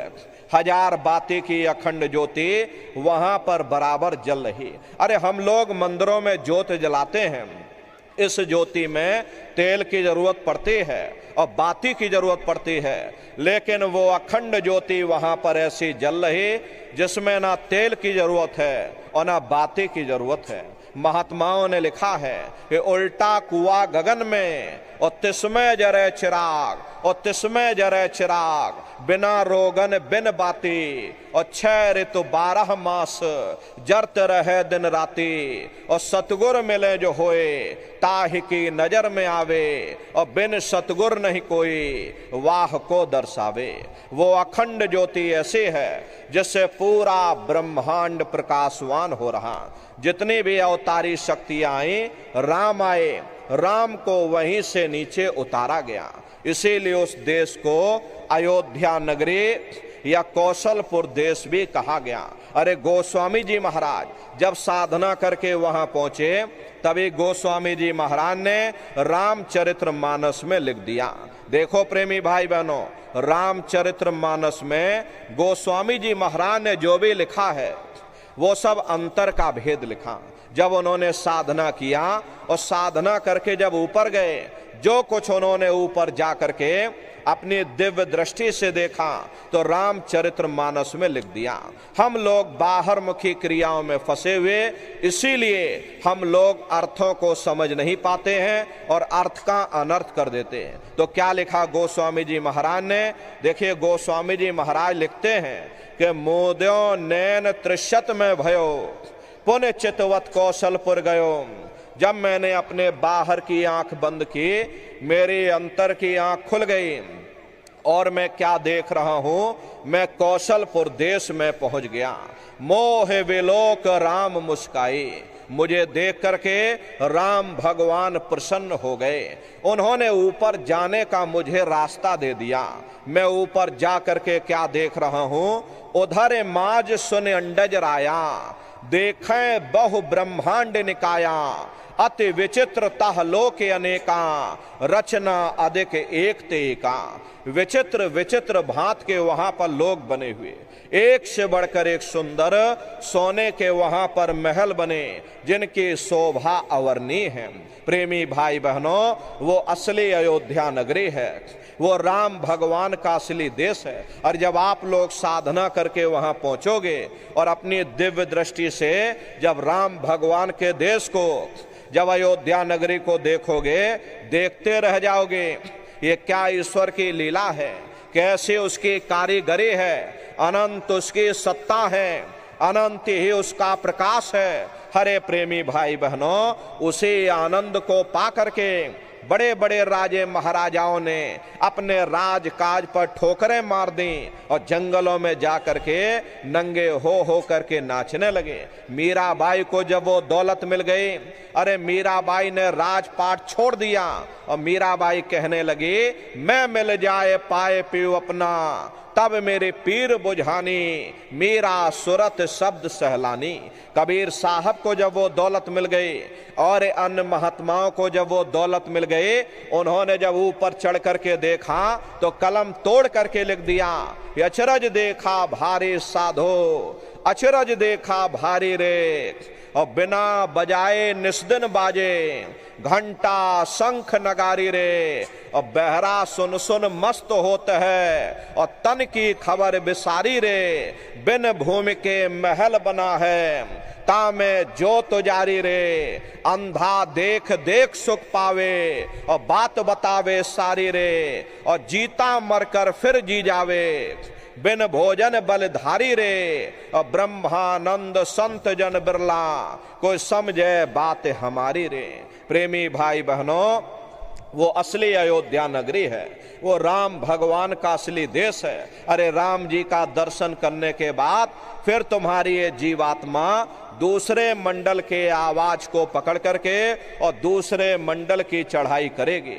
श्याम तज श्वेत को गहना, सुरत को तान धुन सुनना, और बंक के द्वार धस बैठो और त्रिकुटी जाए कर लेना। उसी के ऊपर दूसरा देश आता है जैसे महात्माओं ने त्रिकुटी देश कहा। वहां के जो मालिक हैं वो ब्रह्म हैं, वहीं से मन और माया की उत्पत्ति हुई, वहीं से तीन गुण, रजोगुण तमोगुण सतोगुण, तीनों गुणों की उत्पत्ति वहीं से हुई। ये जो आपके वेद हैं, वेदों को सारी दुनिया पढ़ती है, वेदों की भी उत्पत्ति उसी स्थान से हुई है। अरे महात्मा कहते हैं कि त्रिकुटी महल में विद्या सारा, घनहर गरजे बजे नगारा, और लाल वरण सूरज उजियारा। वहां पर दो धुने, बादलों की गर्जन और मृदंग की आवाज स्थिर रहती है। जैसे पहले स्थान पर राम भगवान के देश में घंटे और शंख की आवाज गूंजती है, ऐसे दूसरे मंडल पर यानी कि ब्रह्म के देश में बादलों की गर्जन और मृदंग वहां पर बजता रहता, ओम का जाप बराबर वहां होता रहता। ब्रह्म का जो स्वरूप है लाल वरण सूरज उजियारा। ये सूरज कुछ नहीं है, ऐसे तुम लाखों लाख सूर्य इकट्ठे करोगे तो वहां का एक सूर्य बनेगा। प्रेमी भाई बहनों, ब्रह्म का जो स्वरूप है वो सुबह के लाल सूर्य के समान है, इसीलिए वहां का पूरा ब्रह्मांड लाल है। महात्मा जब साधना करके वहां पहुंचे तभी महात्माओं ने लिख दिया, लाली मेरे लाल की, और जित देखूं तो लाल, और लाली देखन में गई और मैं भी हो गई लाल। वो पूरा ब्रह्मांड लाल है। तो जितने साधक वहां पर पहुंच जाते हैं उन सभी को योगेश्वर कहा जाता। योगेश्वर की पदवी उन्हीं को मिलती है जो ब्रह्म स्थान तक पहुंच रखते। जैसे व्यास जी हुए, वशिष्ठ जी हुए, वाल्मीकि जी हुए, इन सब की पहुंच वहीं तक थी। इसीलिए कहा गया कि वाल्मीकि भय ब्रह्म समाना। जब इनकी जीवात्मा वहां पहुंची और जब इन्होंने ब्रह्म का दर्शन किया तो इनका स्वरूप भी ब्रह्म के समान यानी कि ब्रह्म स्वरूप हो गया। तो जितने साधक वहां पर पहुंच जाते हैं उन सभी को योगेश्वर कहा जाता है। योगेश्वर भगवान श्री कृष्ण उसी देश में वास करते हैं।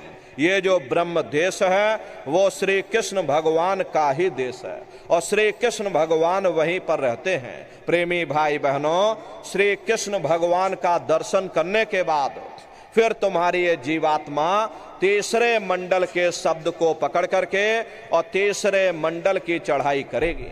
आगे पहुंची सुन झंकार, ररंकार धुन सुनी पुकार, आगे श्वेत सुन्न है भाई, मान सरोवर पैठ नहाई।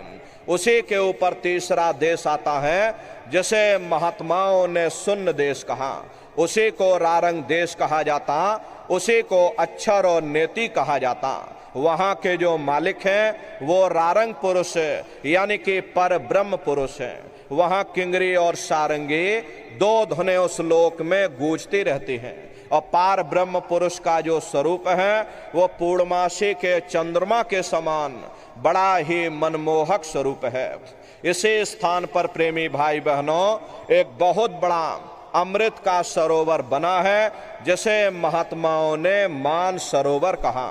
जब तुम्हारी ये जीवात्मा उस मान सरोवर में जाकर स्नान कर लेगी तो जन्म जन्मांतरों के तुम्हारे मैले पाप कर्म साफ हो जाएंगे। अरे यहाँ के पानी से तुम्हारे कर्मों की सफाई नहीं होने वाली, ये बाहर का पानी तुम्हारे शरीर के मैल को धो सकता, लेकिन जो पापों का मैल है, जो अंतःकरण में ये जो कर्मों की गंदगी आपने जमा कर रखी, वो जब साफ होगी जब आप तीसरे मंडल पर पहुंच करके उस गंगा में डुबकी लगाओगे। उसमें स्नान करने के बाद ये जीवात्मा हंस रूप हो जाती है। हंसन मिले हंसा हो जाए, मिले जो अमी आहारा है। जीवात्मा का खुद का प्रकाश उस अमृत के सरोवर में स्नान करने के बाद 16 सूर्य के बराबर हो जाता। तब फिर यही जीवात्मा चौथे मंडल के शब्द को पकड़ करके और चौथे मंडल की चढ़ाई करती है। दो पर्वत के संग निहारो और भंवर गुफा ते संत पुकारो। दो पर्वतों को पार करने के बाद वो बड़ा सुंदर देश आता है जिसे महात्माओं ने भंवर गुफा कहा। वहाँ के जो मालिक हैं वो सोहंग पुरुष है। वहाँ बंसी यानी मुरली की मधुर ध्वनियाँ सदा उस लोक में उच्चारण होती रहती हैं और सोहंग पुरुष का जो स्वरूप है वो दोपहर के सूर्य के समान महाप्रकाशवान स्वरूप है। वहाँ के धनी का दर्शन करने के बाद ताके परे धाम सतनामा और बीन बजे सतलोक ठिकाना। सोहंग देश के ऊपर वो पांचवा देश आता जिसे महात्माओं ने सचखंड देश कहा। वो सचखंड देश अजर अमर अविनाशी सदा एक रस रहने वाला देश है। वहाँ न काल है, न कर्म है, न दुख है, न संताप है, न पुण्य है, न पाप है। जो जीवात्माएं वहाँ पर पहुँच जाती हमेशा के लिए जन्म मरण के बंधनों से आजाद हो जाती। वहाँ के जो मालिक हैं वो सतपुरुष भगवान हैं जिनके रोम रोम में खरबों खरब सूरज चांद सितारे प्रकाशवान। वही हमारे आपके सच्चे मालिक हैं, वही हमारे आपके सच्चे पिता हैं। अरे हमको आपको वहीं से नीचे उतारा गया और फिर शब्द को पकड़ करके शब्द शब्द पौड़ी पर चढ़कर और पहुंचो सचखंड सतनाम। तो शब्द कब पकड़ में आएगा? जब आप लोग भजन करोगे। और भजन कैसे किया जाएगा जरा अच्छी तरह से समझ लीजिए। ये आंख और कान को बंद करिएगा लेकिन मन को रोकिएगा। ऐसे समय पर तुम्हारा ये मन भागेगा। प्रेमी भाई बहनों, अभी आप यहाँ सत्संग में देखो बैठे हो, शरीर भले तुम्हारा यहाँ बैठा लेकिन मन सारी दुनिया में भाग रहा। एक मिनट तुम्हारा मन ठहरता नहीं है। अब कोई बात याद आ गई तो मन आपस में बातचीत करने लगा, कोई बाल बच्चों की तरफ भाग गया, कोई दुकान दफ्तर छोड़ करके आया, मन दुकान दफ्तर में पहुंच गया, कोई खेती बाड़ी छोड़ करके आया, शरीर बेचारा यहाँ बैठा और मन खेत में धान लगा रहा। तो प्रेमी भाई बहनों, ये मन भागता है। चाहे आप जागते रहो और चाहे सोते रहो, और सोने के समय में भी स्वप्न के रूप में ये मन दौड़ता रहता। तो मन को रोकने की जरा कोशिश करो। अरे जिन्होंने मार मंडाला उन्हीं को सूरमा कहना। अगर दुनिया में कोई हमारा दुश्मन है वो केवल तुम्हारा ये मन ही है। अरे भाई भाई में झगड़ा कौन करवाता? केवल तुम्हारा ये मन करवाता। जाति जाति में संघर्ष कौन करवाता? केवल तुम्हारा ये मन करवाता। इसीलिए महात्मा कहते हैं, बड़ा बैरी ये मन घट में, इसे का जीतना कठिना। अगर दुनिया में कोई हमारा दुश्मन है वो केवल हमारा ये मन है। ये मन रूपी रावण कब मरेगा? जब 9 द्वारों पर फतेह हासिल करके तुम यहाँ 10वें द्वार पर चढ़ जाओगे, तब सही मायने में दशहरा मनाई जाएगी। अरे बाहर की दशहरा नहीं है जो लकड़ी का रावण बना देते हो और फूंक फांक करके घर चले आते, कहते भाई हमने रावण मार दिया। अरे महात्माओं ने कहा था भाई सही मायने में तुम दशहरा कब मनाओगे? जब 9 द्वारों पर फतेह हासिल करके तुम यहाँ 10वें द्वार पर चढ़ जाओगे, तब सही मायने में विजयदशमी मनाई जाएगी। तब ये मन रूपी रावण तुम्हारा मरेगा और तब तुम्हारी ये जीवात्मा, इसी जीवात्मा को महात्माओं ने राम भी कहा। अरे आपके धर्म ग्रंथों में लिखा हुआ, हम कोई अपने मन से नहीं करे भाई एक राम दशरथ का बेटा, एक राम घट घट में लेटा, एक राम का शकल पसारा और एक राम है सबसे न्यारा।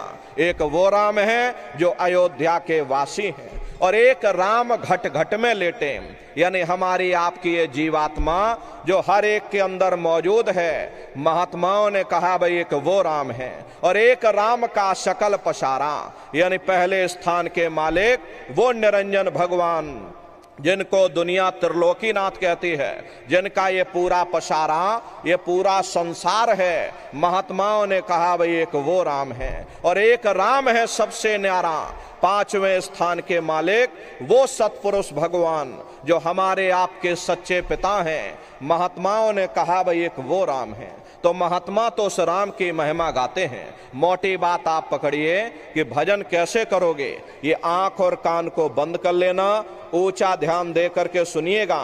शुरू शुरू में सीटी जैसी आवाज आप सभी को सुनाई पड़ेगी, उसे पकड़ लेना, सुनते रहना। कुछ समय बाद में दोबारा आपको अनुभव होगा कि कहीं बड़ी दूर से एक महीन आवाज, घंटे और शंख की आवाज हमारे कानों में बज रही, और जब घंटे शंख की आवाज आपको सुनाई पड़ने लग जाए तब आप सीटी की आवाज को छोड़ देना और घंटे शंख की आवाज को पकड़ लेना। एक बार प्रेमी भाई बहनों आप उस आवाज को पकड़ लो, फिर वो आवाज आपको नहीं छोड़ेगी, खींच करके शरीर से बाहर कर देगी। रोज आना, रोज जाना, रोज ब्रह्मांडों की सैर करना, रोज घर बैठे देवी देवताओं के दर्शन करना, रोज राम और कृष्ण के दर्शन करना और घूम करके फिर अपने शरीर रूपी घोंसले में वापस चले आना। तो सुमरन, ध्यान और भजन 3 क्रियाएं आपको बताई गई। रास्ता सच्चा है, आप करोगे, आपको अनुभव होगा, दिखाई भी पड़ेगा और सुनाई भी पड़ेगा, लेकिन नित्य नियम से करिएगा। नागा नहीं होना चाहिए। अरे आप देखो शरीर को भोजन देते हो, सुबह दोपहर शाम रात खाते रहते, लेकिन कभी आपने विचार नहीं किया ये जीवात्मा जो जन्म जन्मांतरों से भूखी प्यासी बैठी है, कभी अपनी जीवात्मा को आपने भोजन नहीं दिया। अरे इसका भोजन भजन है, इसका भोजन शब्द है, इसका भोजन नाम है। अपना ये नियम बनाइए कि पहले हम अपनी जीवात्मा को भोजन देंगे, फिर अपने शरीर को भोजन देंगे। अगर ये नियम तुम्हारा बन गया तो तुम्हारा लोक भी बन जाएगा और तुम्हारा परलोक भी बन जाएगा। प्रेमी भाई बहनों, उस मालिक को पाने के लिए तुम्हें घर बार छोड़ने की जरूरत नहीं है, तुम्हें जात बिरादरी बदलने की जरूरत नहीं है। अरे जात पात के रगड़े झगड़े ये हमारे अपने नहीं है, ये सिर्फ हमारे मन की खुराफात है। अरे आप सभी लोग बुद्धिमान हो, अपनी अपनी बुद्धि से आप सभी लोग जरा विचार करिएगा। जब गुरु नानक साहब नहीं आए थे तब कोई सिख नहीं था, जब मोहम्मद साहब नहीं आए थे तब कोई मुसलमान नहीं था, जब ईसा मसीह साहब नहीं आए थे तब कोई ईसाई नहीं था, और पीछे लौटते चले जाओ तो केवल मनुष्य ही मनुष्य रह जाते हैं। ये रगड़े झगड़े किसने पैदा किए? ये हमने आपने पैदा किए।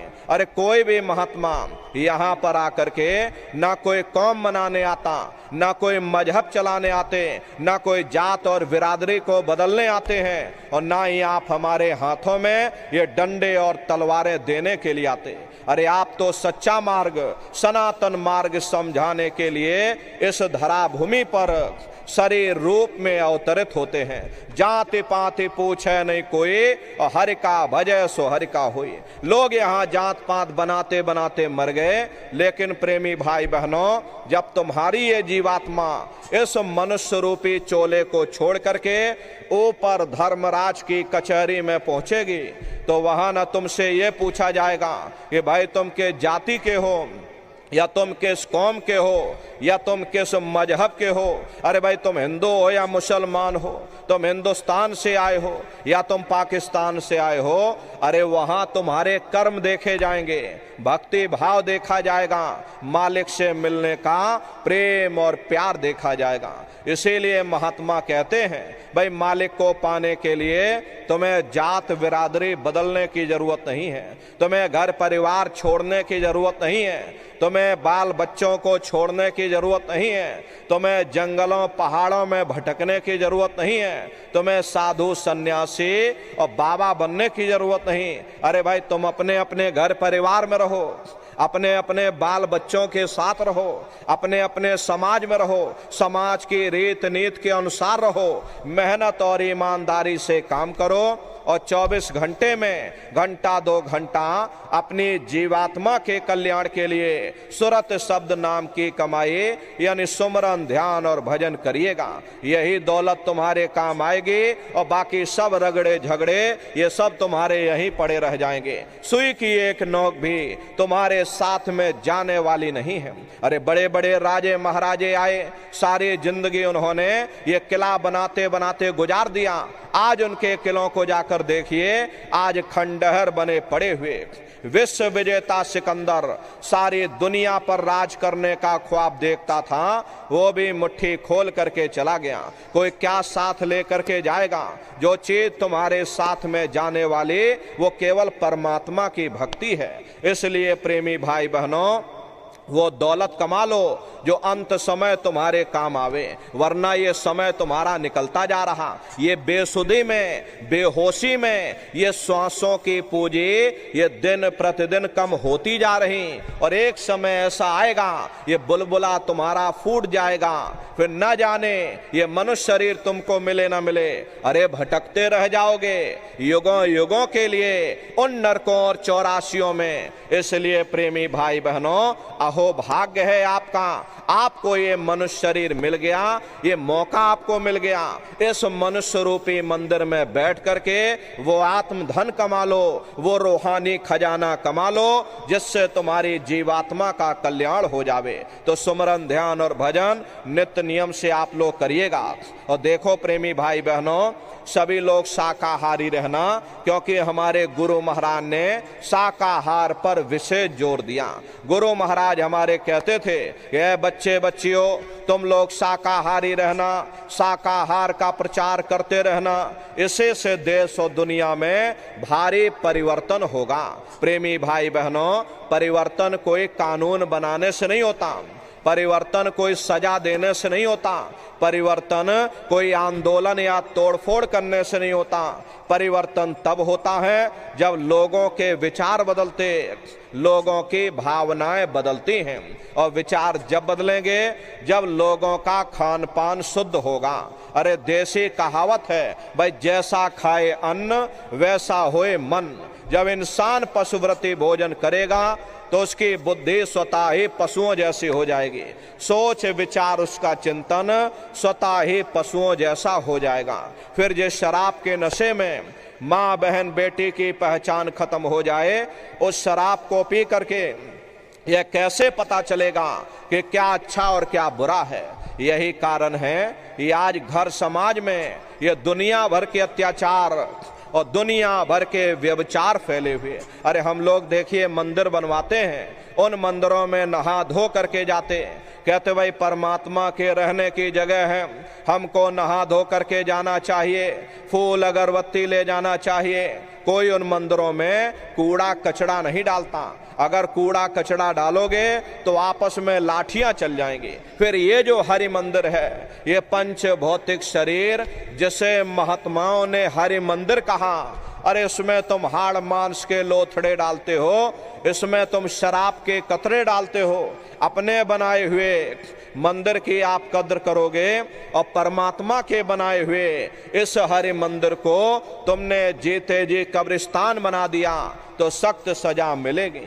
अरे महात्माओं ने लिखा है कि तिल भर मच्छी खाए के और कोट गौ दे दान और काशी करवट जा मरे और निश्चय नरक निदान। यदि तिल भर भी मच्छी खा करके फिर चाहे कोटान कोट तुम गौओं का दान करो और काशी में जा करके मत्था रगड़ते रगड़ते अपनी पूरी जिंदगी वहां पर गुजार दो, फिर भी तुमको तुम्हारे गुनाहों की सजा मिलेगी, कोई बच नहीं सकता। क्योंकि ये कर्म भूमि है, यहाँ तुम जैसा कर्म करोगे वैसा फल तुमको मिलेगा। देखिए इस कर्म भूमि पर कृष्ण भगवान तक नहीं बच पाए। उस समय बाली को छिप करके बाण मारा, वही बाली कृष्ण अवतार में बहेलिया बन करके आ गया और कृष्ण भगवान के पैरों में पद्म चमकता था। हिरण की आंख समझ करके और बहेलिये ने निशाना मार दिया और जब पास में आकर के देखा कृष्ण भगवान थे, अफसोस करने लगे। लेकिन कृष्ण भगवान ने उसको समझाया कि भाई इसमें तुम्हारा कोई दोष नहीं, उस समय हमने तुमको मारा, आज तुमने हमको मार दिया, हमारा तुम्हारा अदला बदला पूरा हो गया। कर्म प्रधान विश्व रच राखा और जो जस करे सो तस फल चाखा। ये कर्मों का ऐसा देश है, यहाँ तुम जैसे बीज बोगे वैसे ही फसल काटोगे। इसलिए प्रेमी भाई बहनों, आपसे हमारी प्रार्थना है कि आप लोग शाकाहारी रहिएगा। प्रेमी भाई बहनों, ये तरह तरह की बीमारियां जो आज के समय में आ रही, इसका मुख्य कारण एक ही है, लोगों का खान पान गंदा हो गया।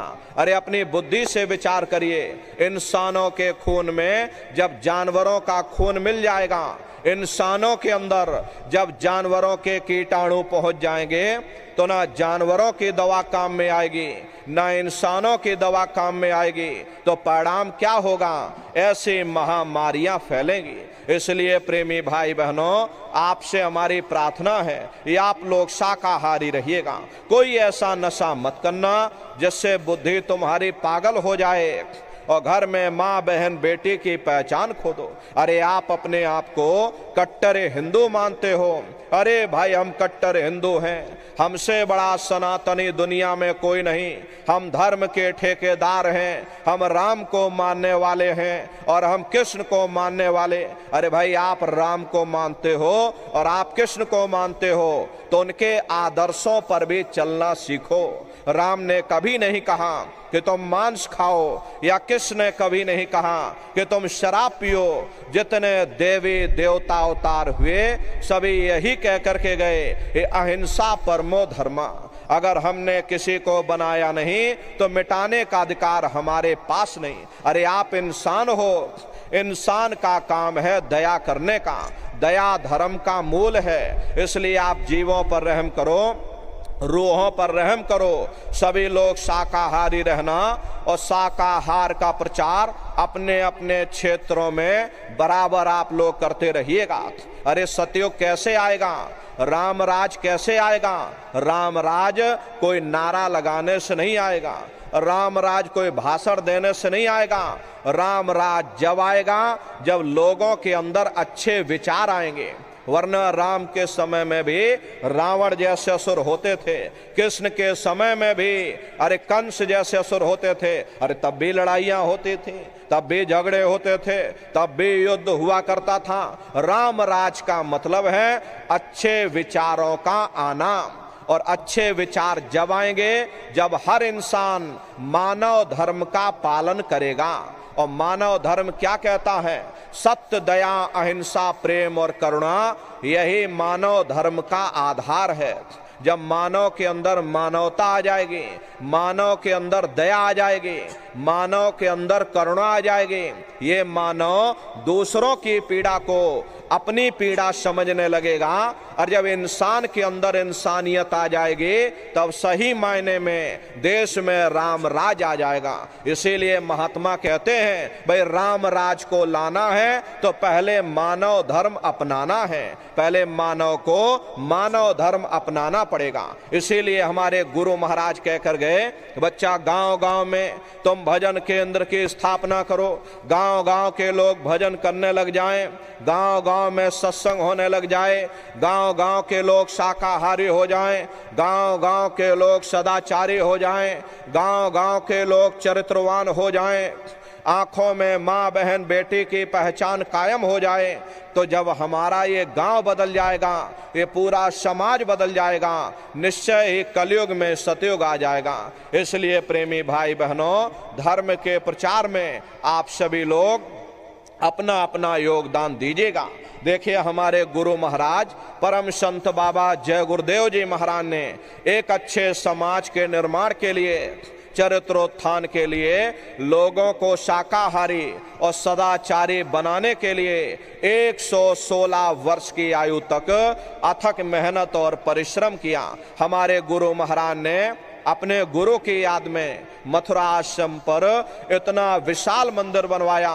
गुरु महाराज हमारे कहते थे कि बच्चा, मंदिर का वो देवता वहां पर बैठ करके बरकत बांट रहा, अरे आप लोग आइए, वहां कोई रुपया पैसा नहीं चढ़ाया जाता, कोई चंदा छुटकी नहीं, अरे आप लोग आए, मंदिर के देवता के सामने अपनी एक बुराई को चढ़ा दीजिए। वहां पर बुराई चढ़ाई जाती है कि हम आज से मांस मछली नहीं खाएंगे, हम आज से अंडा शराब का सेवन नहीं करेंगे, हम आज से झूठ नहीं बोलेंगे, हम आज से किसी को धोखा नहीं देंगे। अरे आप अपनी एक बुराई चढ़ा दो, आपकी एक मनोकामना पूरी होगी। ऐसा वरदानी मंदिर हमारे गुरु महाराज ने अपने गुरु की याद में मथुरा आश्रम पर बनवाया। गुरु महाराज हमारे कहते थे, बच्चा इस दरबार में दया दुआ बरकत पाने के लिए बराबर आते जाते रहना, अपने गुनाहों की गठरी मंदिर के देवता के सामने चढ़ाते रहना। समय न मिले महीने में आ जाओ, महीने में समय न मिल पाए 6 महीने में आ जाना, 6 महीने में समय न मिल पाए तो साल भर में आ जाना, और जिसको साल भर भी समय न मिला तो महात्माओं ने लिखा है, दरस बरस न कर सकें ताको लागे दोष, और कहें कबीरता दास की और कभी न पावे मोक्ष। प्रेमी भाई बहनों, वो दरबार आपका है, वो गुरुद्वारा हमारा आपका है। अपने दरबार में बराबर तुम हाजिरी देते रहिएगा। देखो शंकर भगवान और पार्वती जी रास्ते में चले जा रहे थे और चलते चलते शंकर जी ने जमीन पर लेटकर दंडवत प्रणाम किया। पार्वती जी ने पूछा कि भगवान ये बताइए, यहाँ ना कोई पेड़ है, ना कोई पशु है, ना कोई पंछी है, अरे आप किसको प्रणाम कर रहे? तब शंकर जी ने उत्तर दिया कि पार्वती या भूमि की, और क्या कहूँ वर्णन भाग्य, और 10,000 वर्ष पूर्व संत रहे यही जाग। यह पार्वती ये जमीन के बहुत बड़े भाग्य हैं। आज से 10,000 वर्ष पहले एक संत महात्मा ये जमीन पर आकर सत्संग कर गए थे। ये जमीन बहुत पवित्र है, मैं जमीन को प्रणाम कर रहा हूँ। अरे आज हमारे गुरु महाराज 50 वर्ष मथुरा आश्रम पर रह करके अपने चरणों से वहाँ के कण कण को पवित्र किया। प्रेमी भाई बहनों, वो हम समस्त प्रेमियों का गुरुद्वारा है, तो अपने दरबार में समय निकाल करके आप लोग पधारिएगा। देखिए अभी होली का कार्यक्रम 24, 25 और 26 मार्च 3 दिवसीय होली का कार्यक्रम मथुरा दरबार में बनाया जाएगा। देश के कोने कोने से दसियों लाख की संख्या में सत्संगी प्रेमी भाई बहन मथुरा दरबार में पधारते हैं। उनके रहने ठहरने के लिए वहां अलग अलग जिलों के टेंट राउटी डेरे लगाए जाते हैं। भोजन पानी के लिए वहां पर बराबर भंडारे चलते रहते।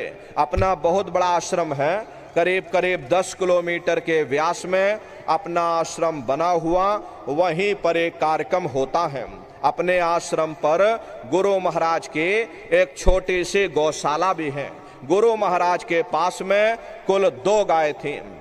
2 गायों का इतना बड़ा परिवार है। ये आज के समय में करीब करीब 3,000 गाय हैं और 3,000 के ऊपर सांड हैं। गौशाला अलग है और नंदीशाला अलग है। किसी को बाहर नहीं भेजा जाता। क्योंकि हमारे गुरु महाराज कह करके गए बच्चा इनको यहीं रखना, यहीं सेवा पानी करना, अगर बाहर भेज दोगे लोग मार देंगे, काट देंगे। इसीलिए चाहे गाय हो या चाहे बैल हो, हमारे यहाँ किसी को बाहर नहीं भेजा जाता। गायों के लिए अलग से गौशाला है और सांडों के लिए अलग से नंदीशाला है।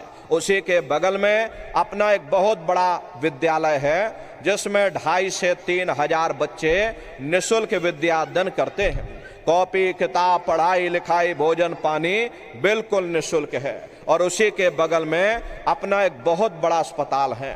प्रेमी भाई बहनों, वो गुरु महाराज की कर्म भूमि है और गुरु महाराज की जन्मभूमि, जहां पर हमारे गुरु महाराज का जन्म हुआ, उत्तर प्रदेश में जिला इटावा ग्राम खितौरा पड़ता है। प्रेमी भाई बहनों, जैसा भव्य मंदिर गुरु महाराज की कर्म भूमि पर बना, उसी तरह से भव्य मंदिर गुरु महाराज की जन्मभूमि पर बन करके तैयार हो चुका। ये जो आप फोटो देख रहे हो, ये गुरु महाराज की जन्मभूमि का ही मंदिर है। और इधर जो फोटो लगी है, ये मथुरा दरबार का मंदिर है। तो समय निकाल करके अपने दरबार में आप लोग पधारिएगा। ये होली के अवसर पर आप सभी प्रेमी भाई बहन सब परिवार सादर आमंत्रित हैं। आप लोग पधारिएगा और अपने अपने बच्चों को भी साथ में ले करके आइएगा। हम लोग ये सोचने लगते हैं, अरे बच्चों को क्या करेंगे ले जाकर, ये बच्चे छोटे हैं, इनको घर में रहने दो, इनको पढ़ाई लिखाई करने दो, अभी इनकी पढ़ाई लिखाई की उम्र है। ये सत्संग सुनना और ये भजन पूजा पाठ करना, ये तो हम लोगों का काम है। प्रेमी भाई बहनों, यहीं पर हम आप धोखा खा जाते। अरे पढ़ाई लिखाई जरूरी है, हम आपकी ये बात मानते हैं। ये आज के समय में शिक्षा बहुत जरूरी है। अरे हमको भी गुरु महाराज ने पढ़ाया लिखाया, हम कोई अंगूठा छाप नहीं है। गुरु महाराज ने हमको भी पढ़ाया लिखाया। प्रारंभिक शिक्षा हमारी गुरु महाराज की जन्मभूमि पर हुई, क्योंकि जो गुरु महाराज की जन्मभूमि है वही हमारी भी जन्मभूमि है।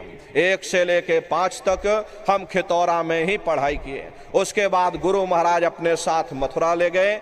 आगे की पढ़ाई लिखाई गुरु महाराज ने मथुरा में कराई। 10वीं किया, फिर 12वीं किया, फिर BA किया, फिर LLB किया।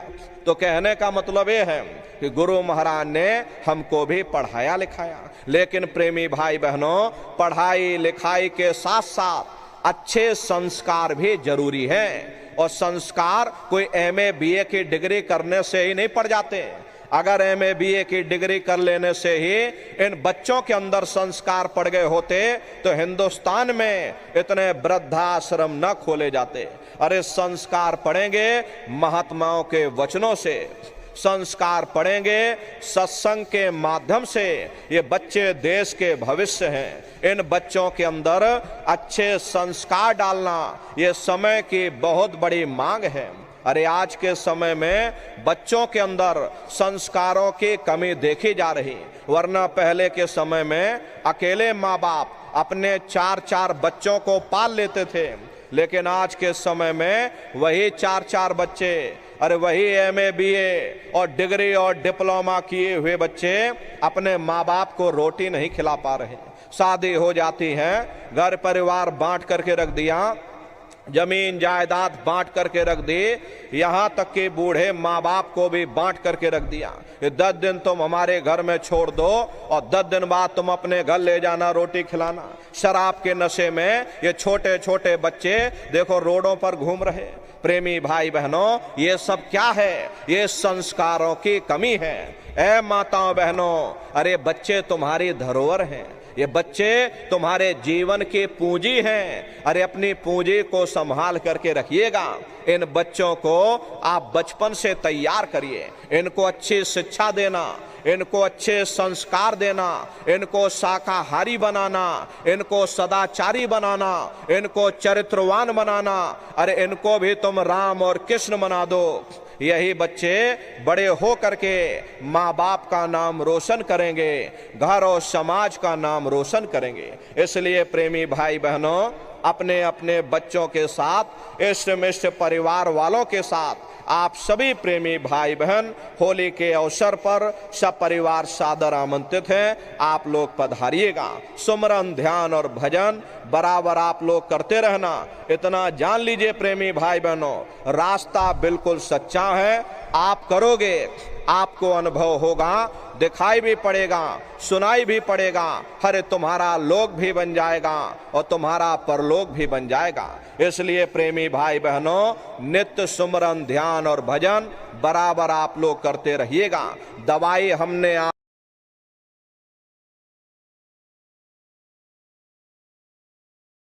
बीमारी दूर हो जाएगी। हरे जीते जी उस प्रभु को पालोगे। इसी मनुष्य रूपी मंदिर में बैठ करके समय रहते तुम अपनी जीवन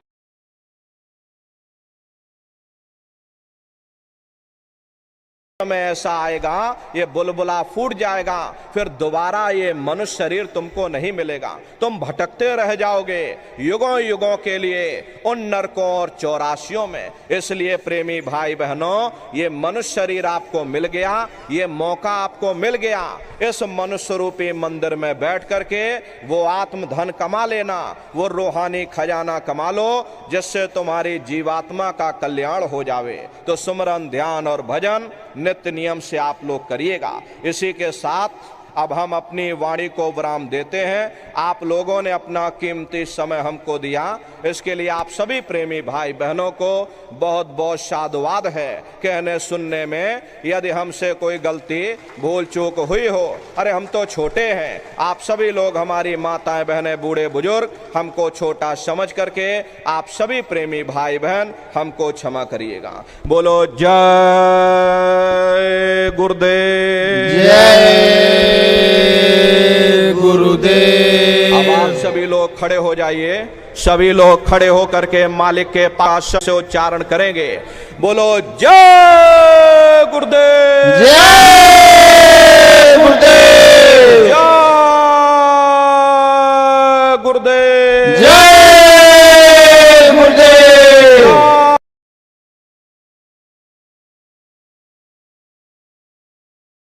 बाबा जय गुरुदेव जी महाराज का कहना है, शाकाहारी रहना है, खाने से होगी भलाई, साग सब्जी दूध मलाई, खाने से हुए खराब, अंडा मछली मांस शराब, हाथ जोड़ कर विनय हमारे हो जाए सब शाकाहारी।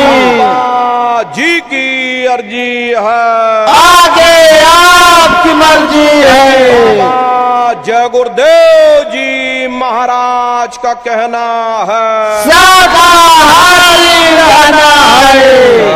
जय गुरुदेव, जय गुरुदेव। देखो प्रेमी भाई बहनों, अभी हम नीचे उतर जाएंगे, बारी बारी से आप लोगों से मिल भी लेंगे, लेकिन आप लोग कोई धक्का मुक्की या जल्दबाजी मत करिएगा। आराम आराम से आइएगा। सबसे पहले माताएं बहनें आएंगी, उसके बाद भाई लोग आएंगे। माताओं बहनों से हमारी प्रार्थना है, अपने सिर को, कान को, गले को बिल्कुल ढक करके आप लोग आइएगा। बगल में गुरु महाराज